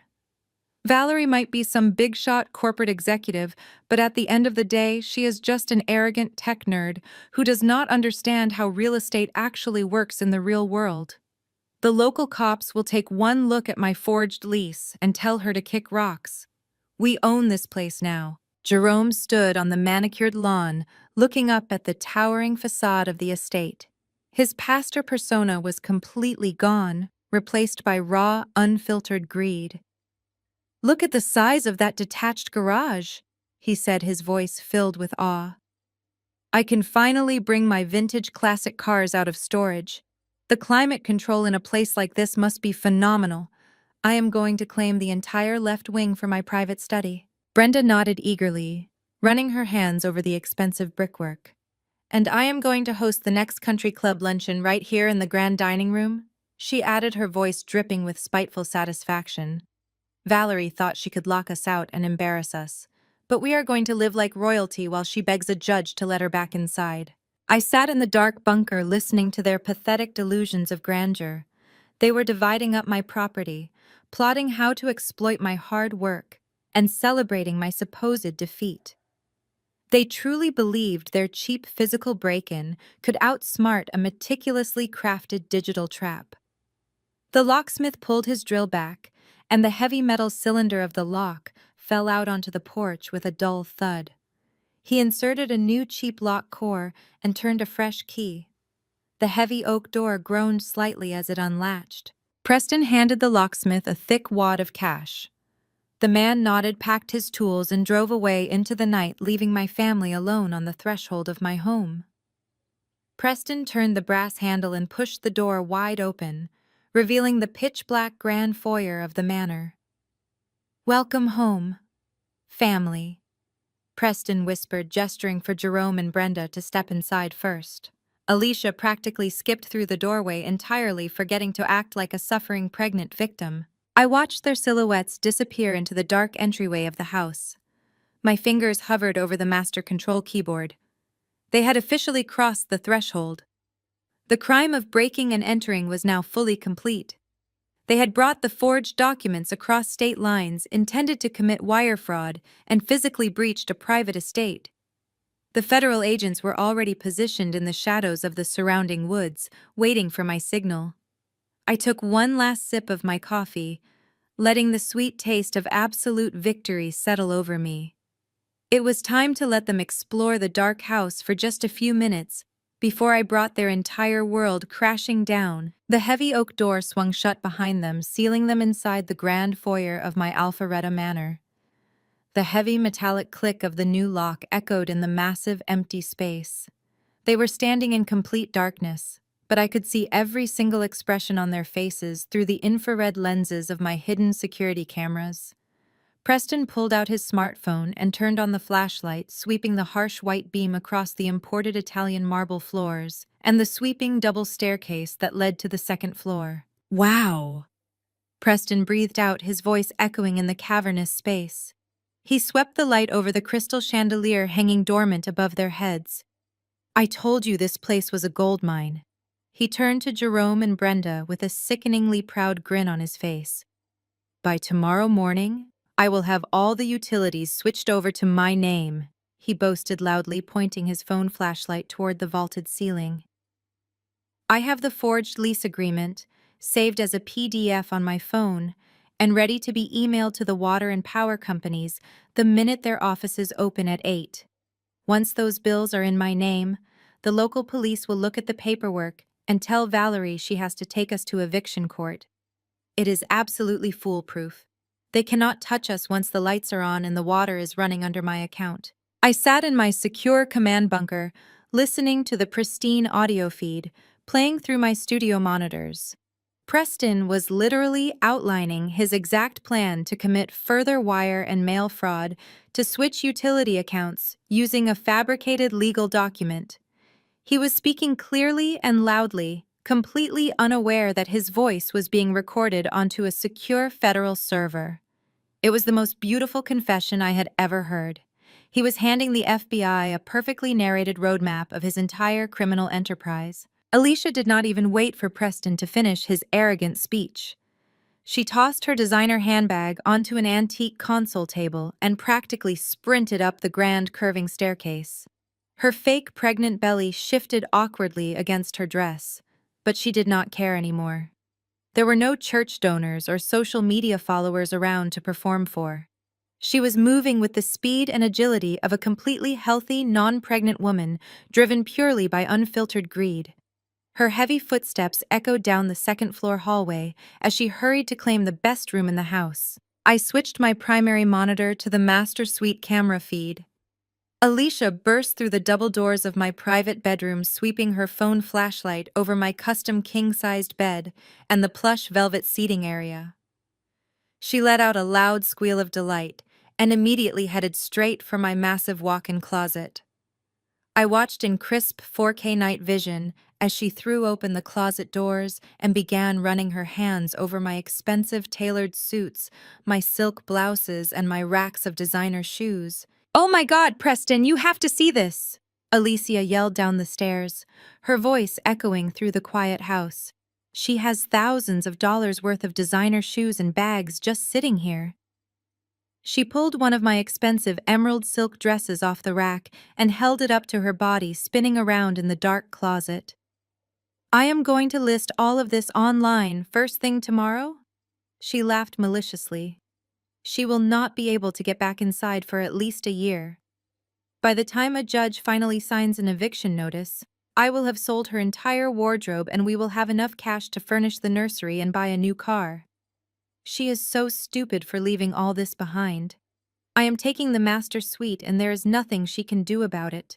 Every word she spoke was a documented admission of intent to commit grand theft and burglary. She was standing inside a home she broke into, openly plotting to fence my personal property for profit. My digital evidence file was growing thicker and more devastating by the second. The microphone picked up the sound of her ripping clothing tags and tossing my expensive shoes into a pile she intended to claim for herself. Downstairs, Brenda and Jerome were conducting their own greedy tour of the main floor. They walked past the formal dining room and stepped into my custom-built chef kitchen. I switched another monitor to the kitchen feed. Brenda was trailing her fingers across the smooth surface of the massive waterfall edge quartz island. She scoffed softly, shaking her head in the dark as her phone flashlight illuminated the state-of-the-art appliances. "It is so cold and sterile in here," Brenda complained to Jerome, her voice dripping with unearned superiority. "Look at this minimalist garbage. There is absolutely no soul in this house." Valerie always had terrible taste. She has all this money and she decorates her home like a corporate hospital lobby. I am going to have to bring in some real warmth, some heavy drapes and proper traditional furniture. We will need to redecorate the entire main floor before I invite anyone over. Jerome nodded, walking over to the industrial-sized stainless steel refrigerator and peering at his reflection in the dark metal. "The layout is good, though," he murmured, his mind clearly racing with the possibilities of his stolen prize. "We can host the church elders here next month.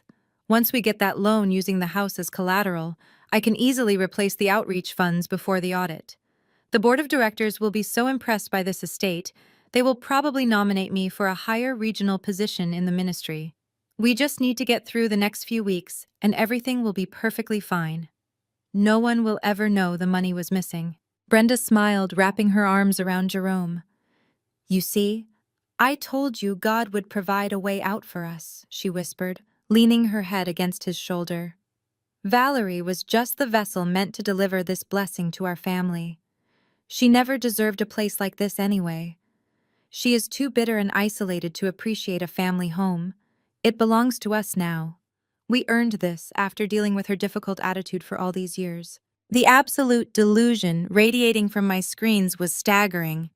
They were standing in the pitch-black kitchen of a house they had just illegally broken into, using an unlicensed locksmith and forged federal documents to cover up a massive church embezzlement scandal.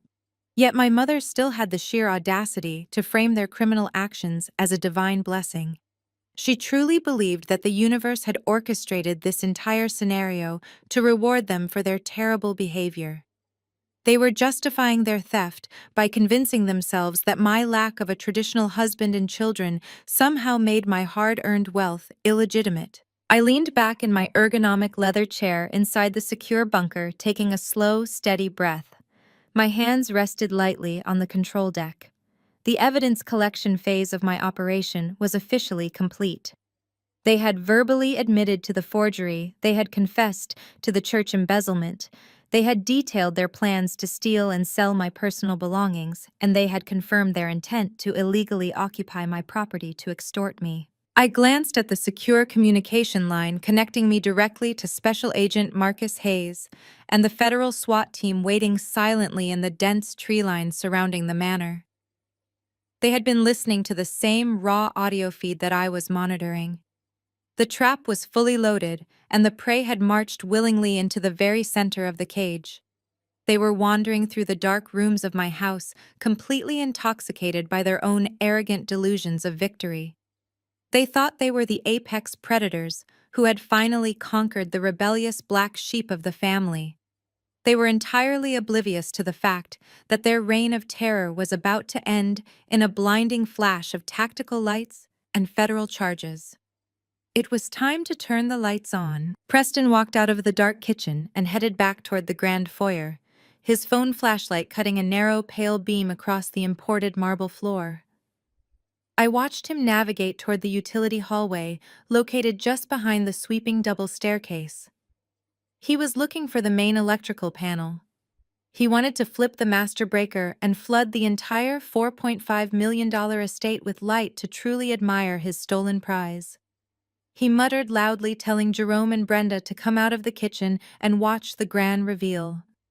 Alicia was still upstairs rummaging through my designer closet, completely ignorant of the trap closing around them.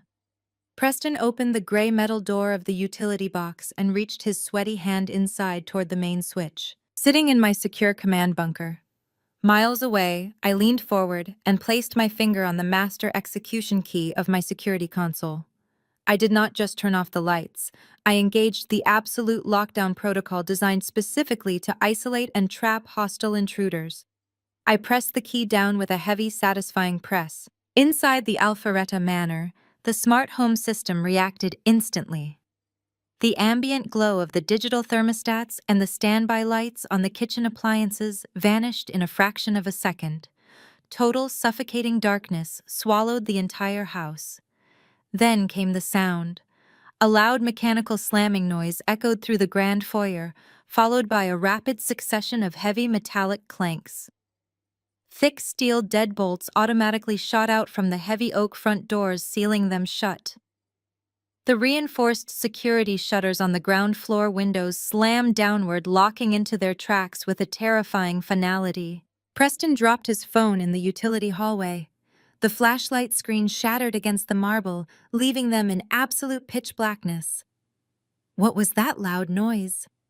Brenda shrieked from the kitchen doorway, her voice trembling with sudden panic. Jerome bumped into a solid wall, trying to find his way back to the foyer in the dark.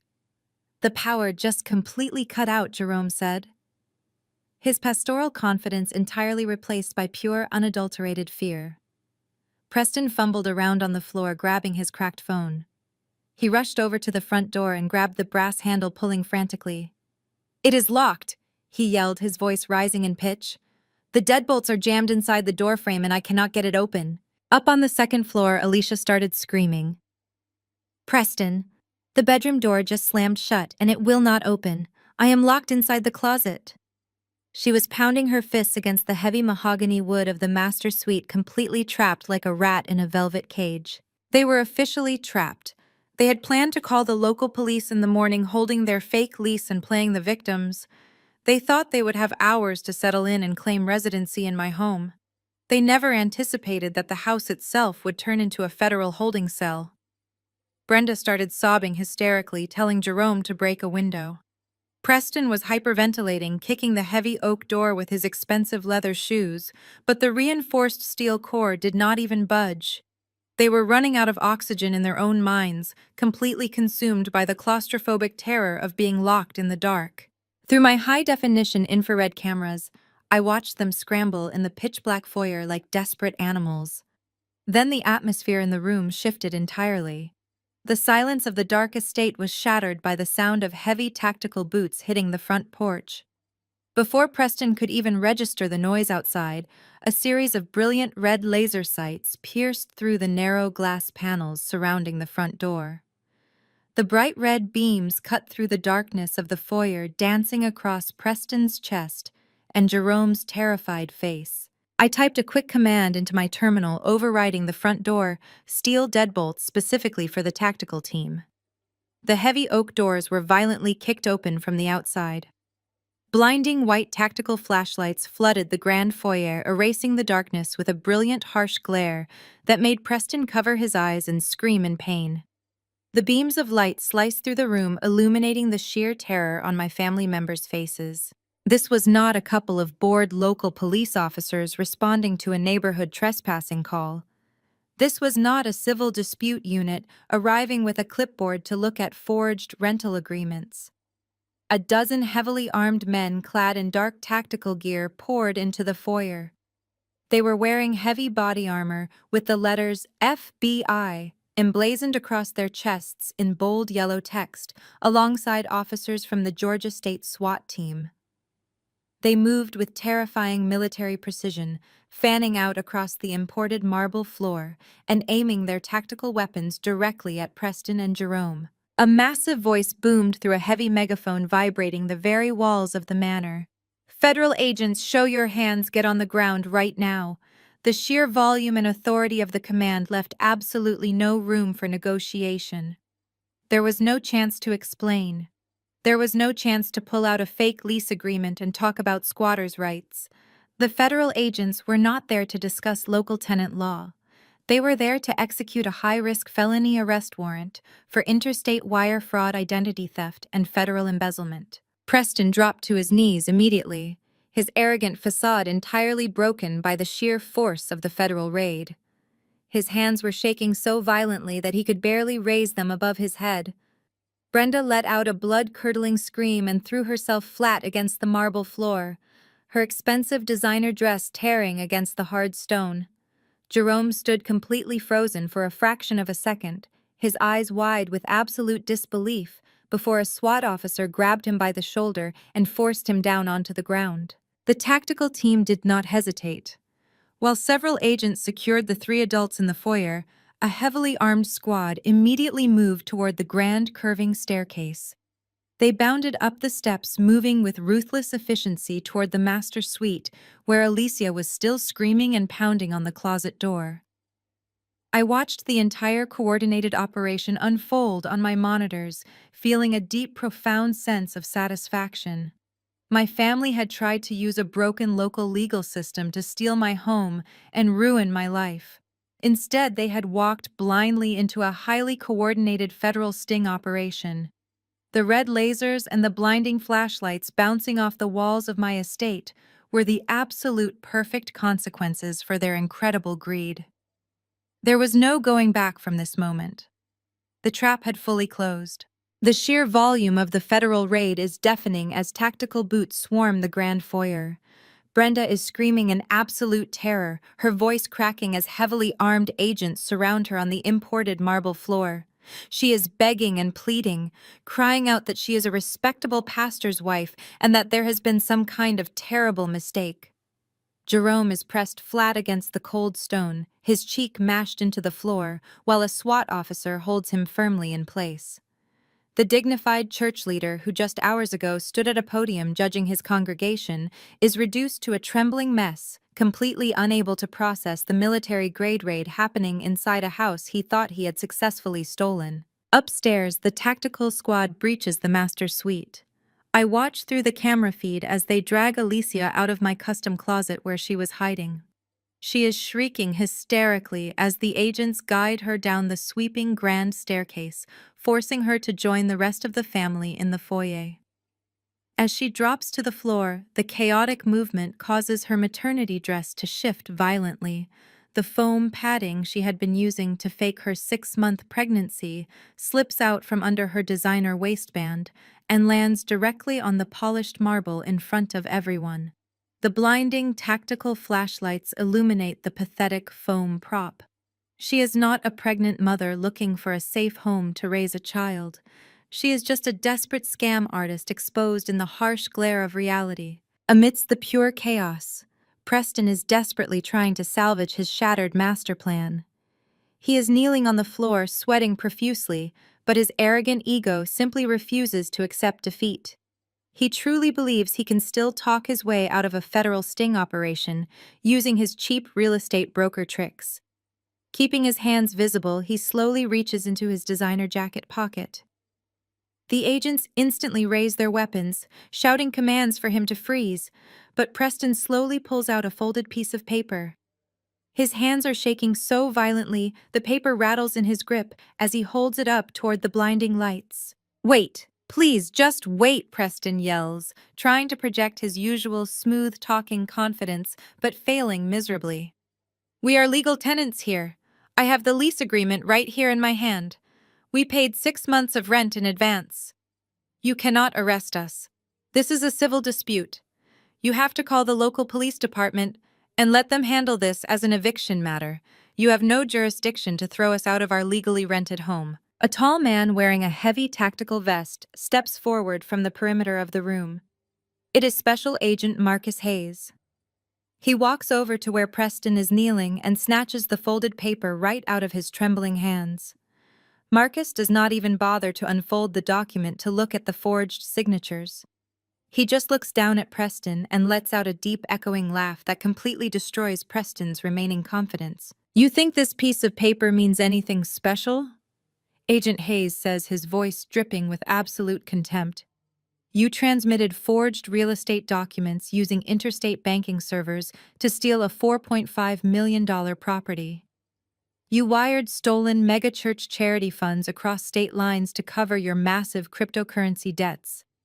That is federal wire fraud, son.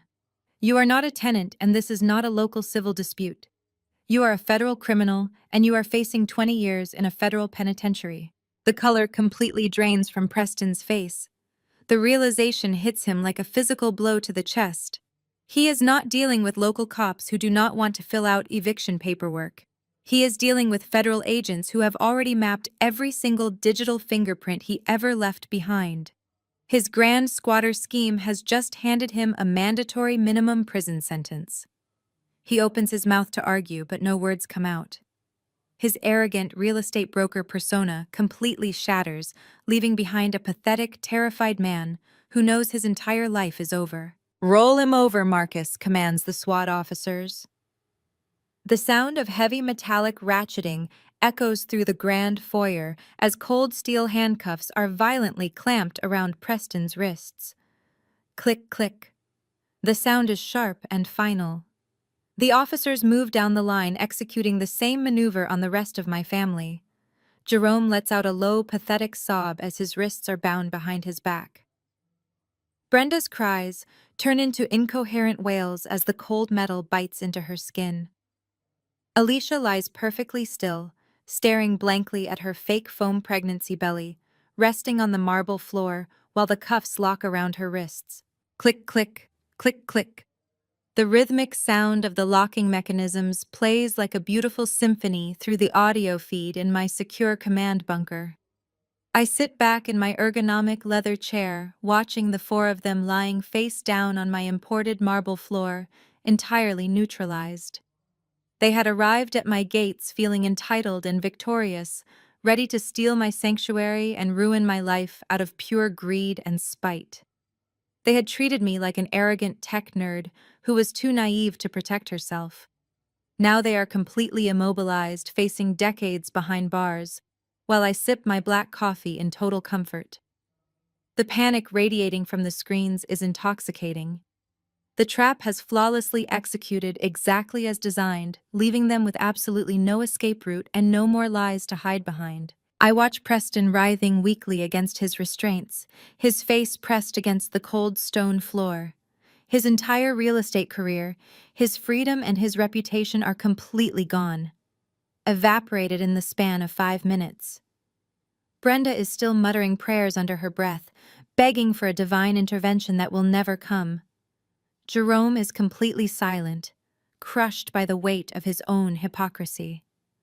Alicia is weeping softly, mourning the loss of the designer clothes and the luxury lifestyle she thought she had successfully stolen from me. They are a pathetic portrait of greed and entitlement laid bare for the federal agents to witness. I take a deep breath, letting the sweet air of absolute victory fill my lungs. It is time to leave the bunker and make my final appearance to deliver the ultimate closure to this dark chapter of my life. I stood up from my ergonomic leather chair inside the secure command bunker. The glowing monitors illuminated my face one last time before I turned away from the digital battlefield. I grabbed my car keys and my encrypted tablet, making sure the live camera feeds were streaming perfectly to the portable device. The drive from my bunker to the Alpharetta Manor took exactly 14 minutes. It was 14 minutes of pure, uninterrupted silence to reflect on a lifetime of being treated like an outcast, an angry black woman, and a target for their endless greed. I pulled my dark luxury sedan through the wide-open wrought iron security gates. The flashing red and blue lights of the federal cruisers and the state SWAT vehicles cast a chaotic, rhythmic strobe effect across my perfectly manicured front lawn. The heavy oak doors of my estate were pinned wide open, held back by tactical officers who were actively securing the perimeter of the crime scene. I stepped out of my car and let the crisp night air hit my face. I smoothed the fabric of my emerald green suit, ensuring I looked exactly as powerful and untouchable as I felt. I walked up the wide stone steps, my high heels clicking against the concrete with rhythmic authority. The heavily armed tactical officers parted slightly to let me pass, recognizing me immediately as the rightful owner of the estate and the sole architect of this entire federal sting operation. I stepped through the doorway and crossed the threshold into the grand foyer of my own home. The blinding tactical flashlights had been supplemented by the ambient emergency lighting of my smart home system. Laying across my imported Italian marble floor were the 4 people who had spent my entire life trying to tear me down and steal my peace. Preston, Jerome, Brenda, and Alicia were all face down, their hands cuffed tightly behind their backs, with thick, heavy zip ties and metal cuffs. They looked like discarded trash dumped unceremoniously in the middle of a pristine museum. I walked slowly around their prone bodies, holding my tablet out so the screen faced downward toward them. The live camera feeds showed multiple angles of their pathetic, crushing defeat. The sharp clicking of my heels echoed off the vaulted ceilings, making them flinch with every single step I took. Brenda managed to twist her neck, straining painfully to look up at me from the cold, hard stone floor. Her expensive designer dress was torn at the shoulder and covered in pale wood dust from the locksmith's drilling. Valerie Brenda screamed, her voice hoarse and completely desperate. "Valerie, thank God you are here. Please tell them it is a misunderstanding. Tell these federal agents to take these handcuffs off us right now. We are your family, Valerie. We were just coming to secure the empty house for you while you were in London." I stopped pacing and stood directly in front of her, looking down at the woman who had stolen my college fund and physically assaulted me in a church lobby just 2 nights ago. I did not raise my voice. I did not show a single ounce of anger or sorrow. I spoke with the cold, clinical precision of a surgeon completing a successful operation. "You told me failures do not belong in a nice house, Mother," I said, my words dropping like heavy stones onto the marble floor. "You told me I was a bitter, lonely woman who owed this family everything. Well, look at you now. You are lying on the floor of my $4.5 million estate, wearing federal handcuffs because you thought you could outsmart me. You just lost your right to be in society, let alone my home." Alicia started sobbing loudly again, burying her face against the cold stone to avoid looking at my eyes. The fake foam pregnancy belly was still sitting on the floor a few feet away from her.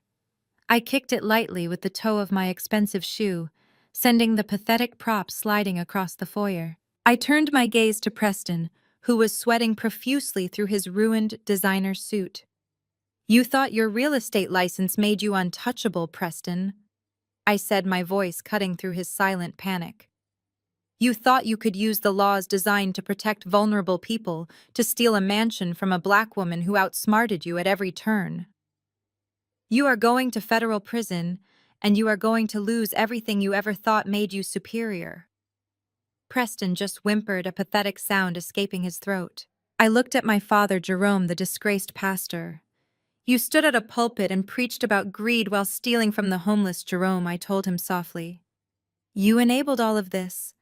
You let them attack me because you were too weak to face your own financial failures. Your church congregation will see your mugshot on the morning news." Jerome was weeping silently, his pastoral dignity and his religious authority shattered beyond any hope of repair. Special Agent Marcus Hayes stepped forward, holding a heavy metal clipboard. "The property is fully secured, Valerie," he stated professionally, his voice echoing in the large room. "We have collected the forged lease documents, the drilling equipment, and all of the suspects' cell phones as evidence. My cyber division team is already extracting the text messages and emails they sent planning this breach. It is a flawless federal case." I looked back down at the four criminals groveling on my floor. "There is no misunderstanding here," I told Brenda, completely ignoring her continued desperate pleading.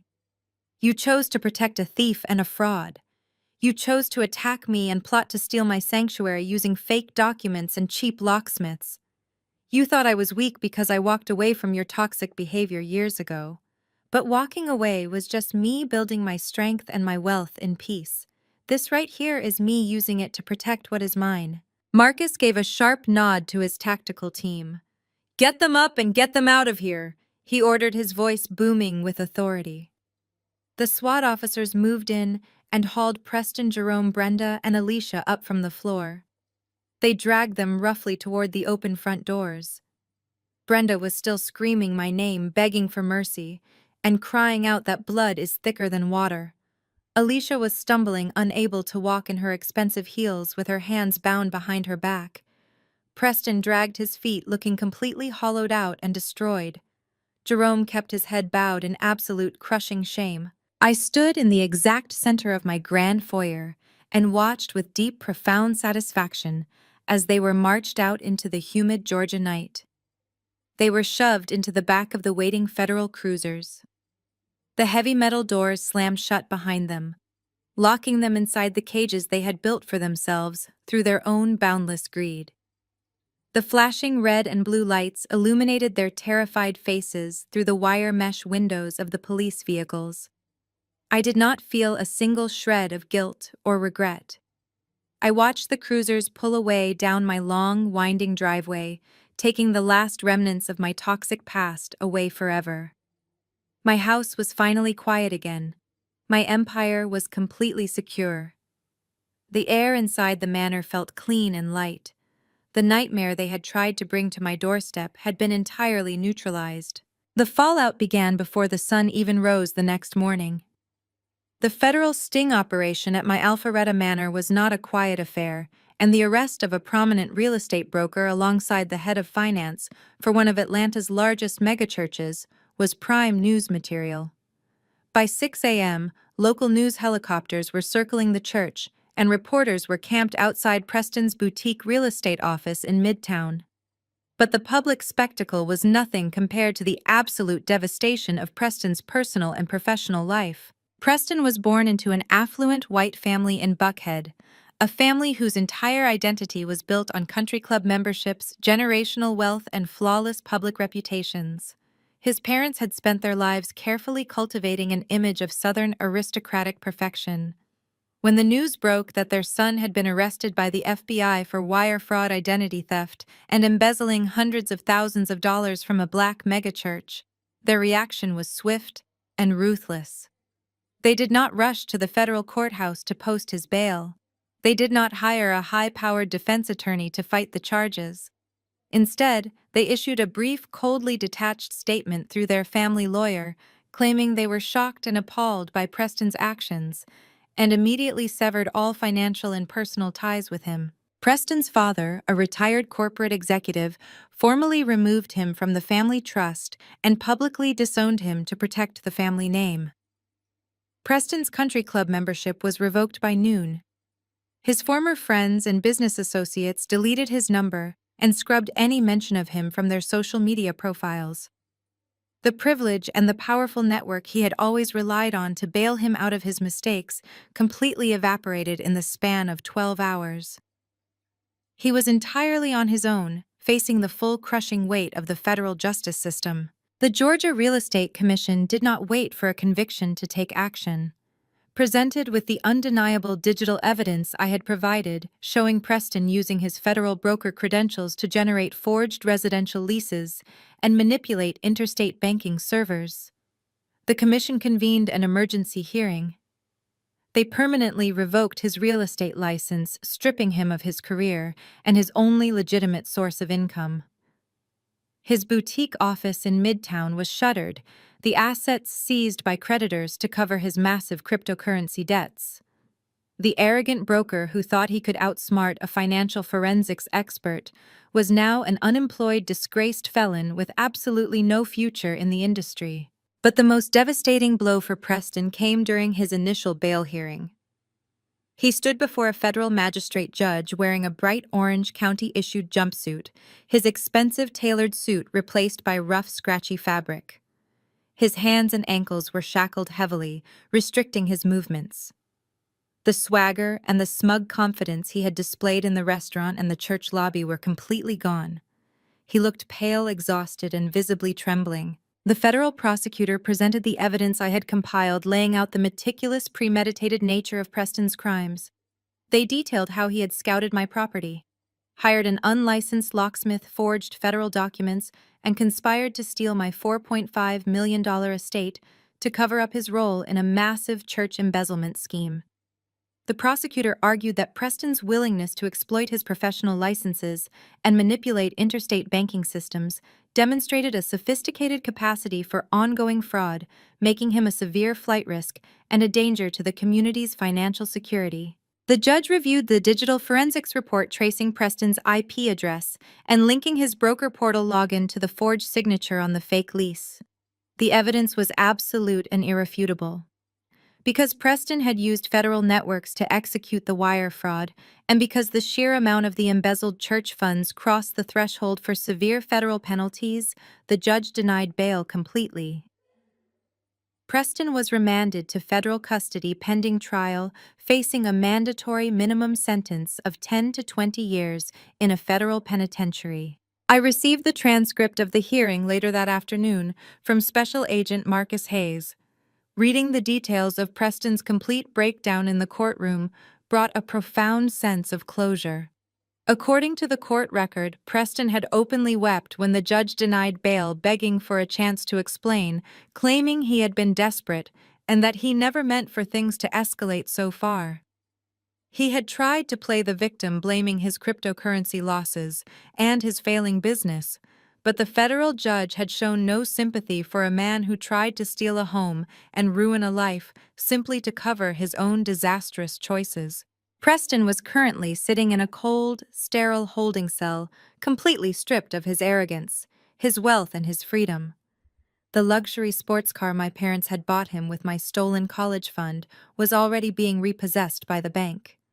The designer clothes he loved to flaunt were packed away in an evidence locker. He had spent his entire life believing his privilege and his smooth-talking charm made him untouchable. He thought he could manipulate the legal system and bully those he considered beneath him without ever facing real consequences. He had never encountered a force like absolute digital truth. The forensic evidence I had gathered did not care about his family name or his confident smile. It only cared about the data, and the data had systematically dismantled his entire existence, proving that no amount of privilege could save him from the undeniable reality of his own crimes. While Preston sat rotting in a federal holding cell, the rest of my family experienced a collapse so absolute and devastating that it sent shockwaves through the entire Atlanta metropolitan area. Jerome was officially indicted by a federal grand jury for multiple counts of corporate embezzlement and wire fraud. The megachurch board of directors did not hesitate for a single second to protect their own interests.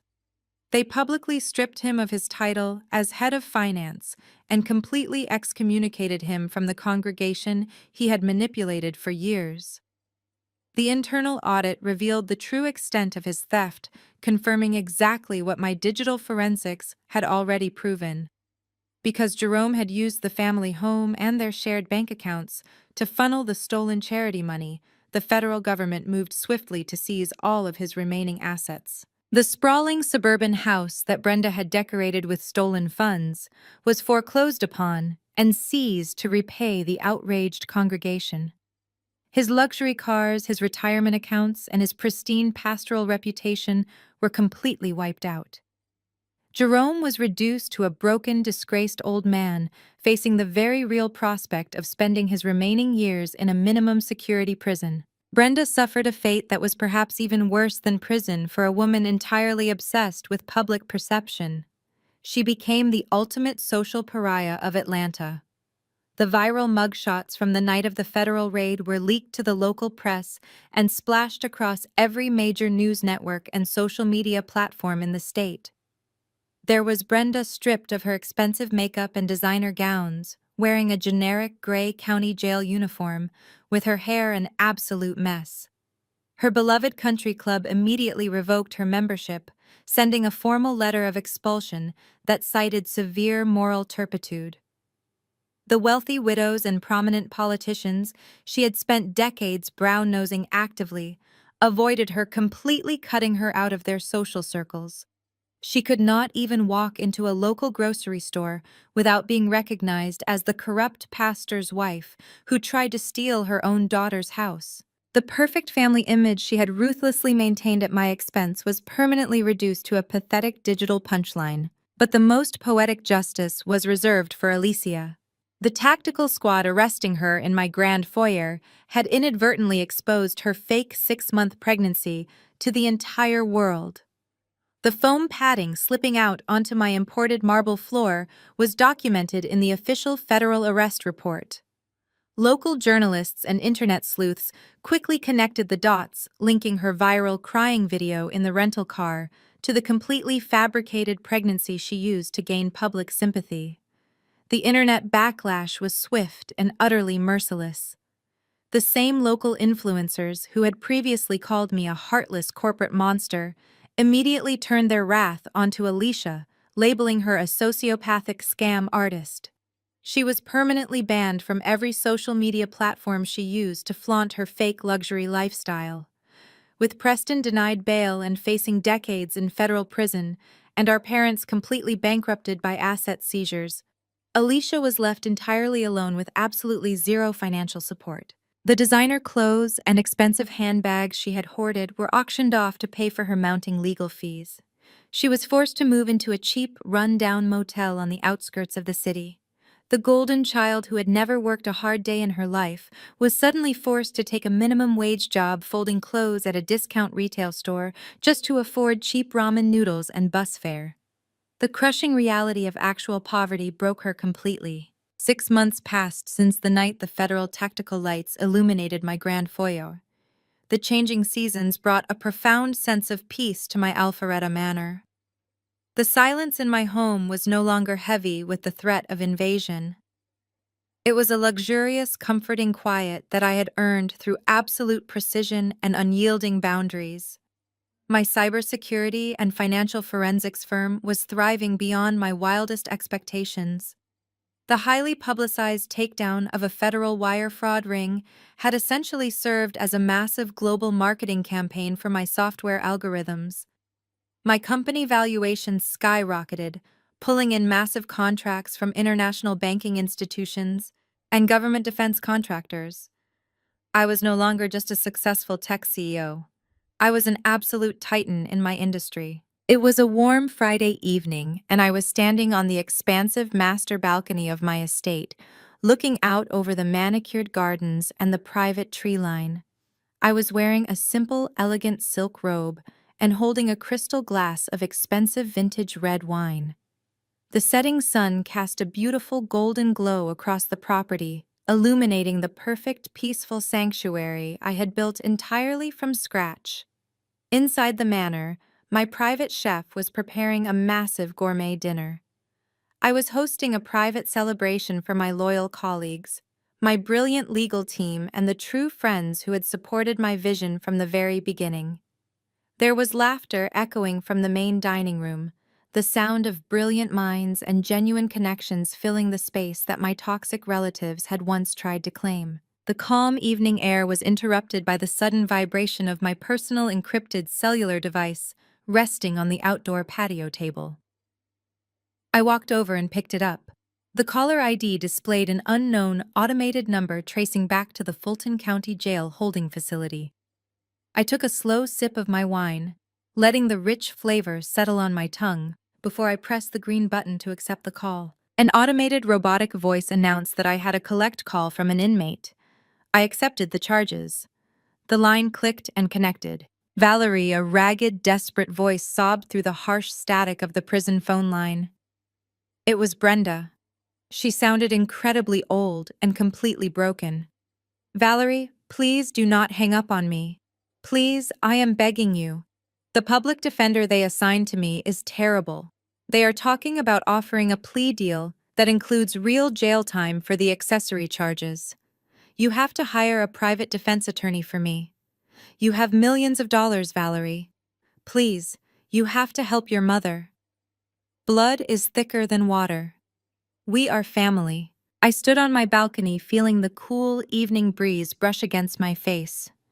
I looked down at the exact spot on the driveway where the heavy moving truck had parked 6 months ago. I listened to her pathetic weeping echoing through the phone receiver, remembering the sharp sting of her hand slapping my face in the church lobby. I remembered the decades of psychological abuse, the stolen college tuition, and the absolute lack of remorse she showed when she walked into my dark house to steal my hard-earned empire. I took another slow, deliberate sip of my wine. My voice was perfectly calm, cold, and entirely void of any emotion when I finally responded to her desperate pleas. "The only blood here is the blood you tried to drain from me, Mother," I said, the absolute finality of my words hanging in the air between us. "You made your choices. You chose your golden child and your fraudulent pastor husband. You chose to be a thief. You chose to be a criminal. And now you get to be a convict. The number you are calling no longer exists in your world." "Valerie, please!" Brenda screamed, her voice cracking with absolute terror. I pulled the phone away from my ear and pressed the red button, disconnecting the call instantly. I opened my security settings and permanently blocked the facility routing number, ensuring that neither Brenda, nor Jerome, nor Preston could ever reach my personal device again. The digital barrier was fully erected, sealing them away in the dark concrete cells they had built for themselves. I set my phone face down on the table and picked up my wine glass. I turned my back on the darkening horizon and walked through the open French doors back into the warm, glowing light of my master suite. I walked down the sweeping double staircase, the exact same stairs Alicia had tried to claim as her own. As I entered the grand dining room, my true friends and loyal colleagues raised their glasses to toast my arrival. I smiled a genuine, radiant smile and raised my crystal glass in return. The toxic weight of my biological family was completely gone, evaporated into the federal justice system. I had drawn an iron boundary around my life, and my empire was perfectly secure. The ultimate clean break was finally complete. The most profound lesson from this story is that blood does not automatically earn loyalty, respect, or access to your life. True security comes from building unyielding boundaries and refusing to shrink yourself to accommodate the toxic insecurities of others. When people repeatedly show you their greed and manipulate your success for their own selfish gain, the healthiest response is to walk away. You do not owe your hard-earned empire to those who only view you as a resource. True family is chosen built on mutual respect and genuine support rather than obligation, manipulation, and endless emotional abuse. Stand firm. If this story inspired you to finally protect your peace and cut ties with toxic relatives, please hit the like button and subscribe for more empowering content.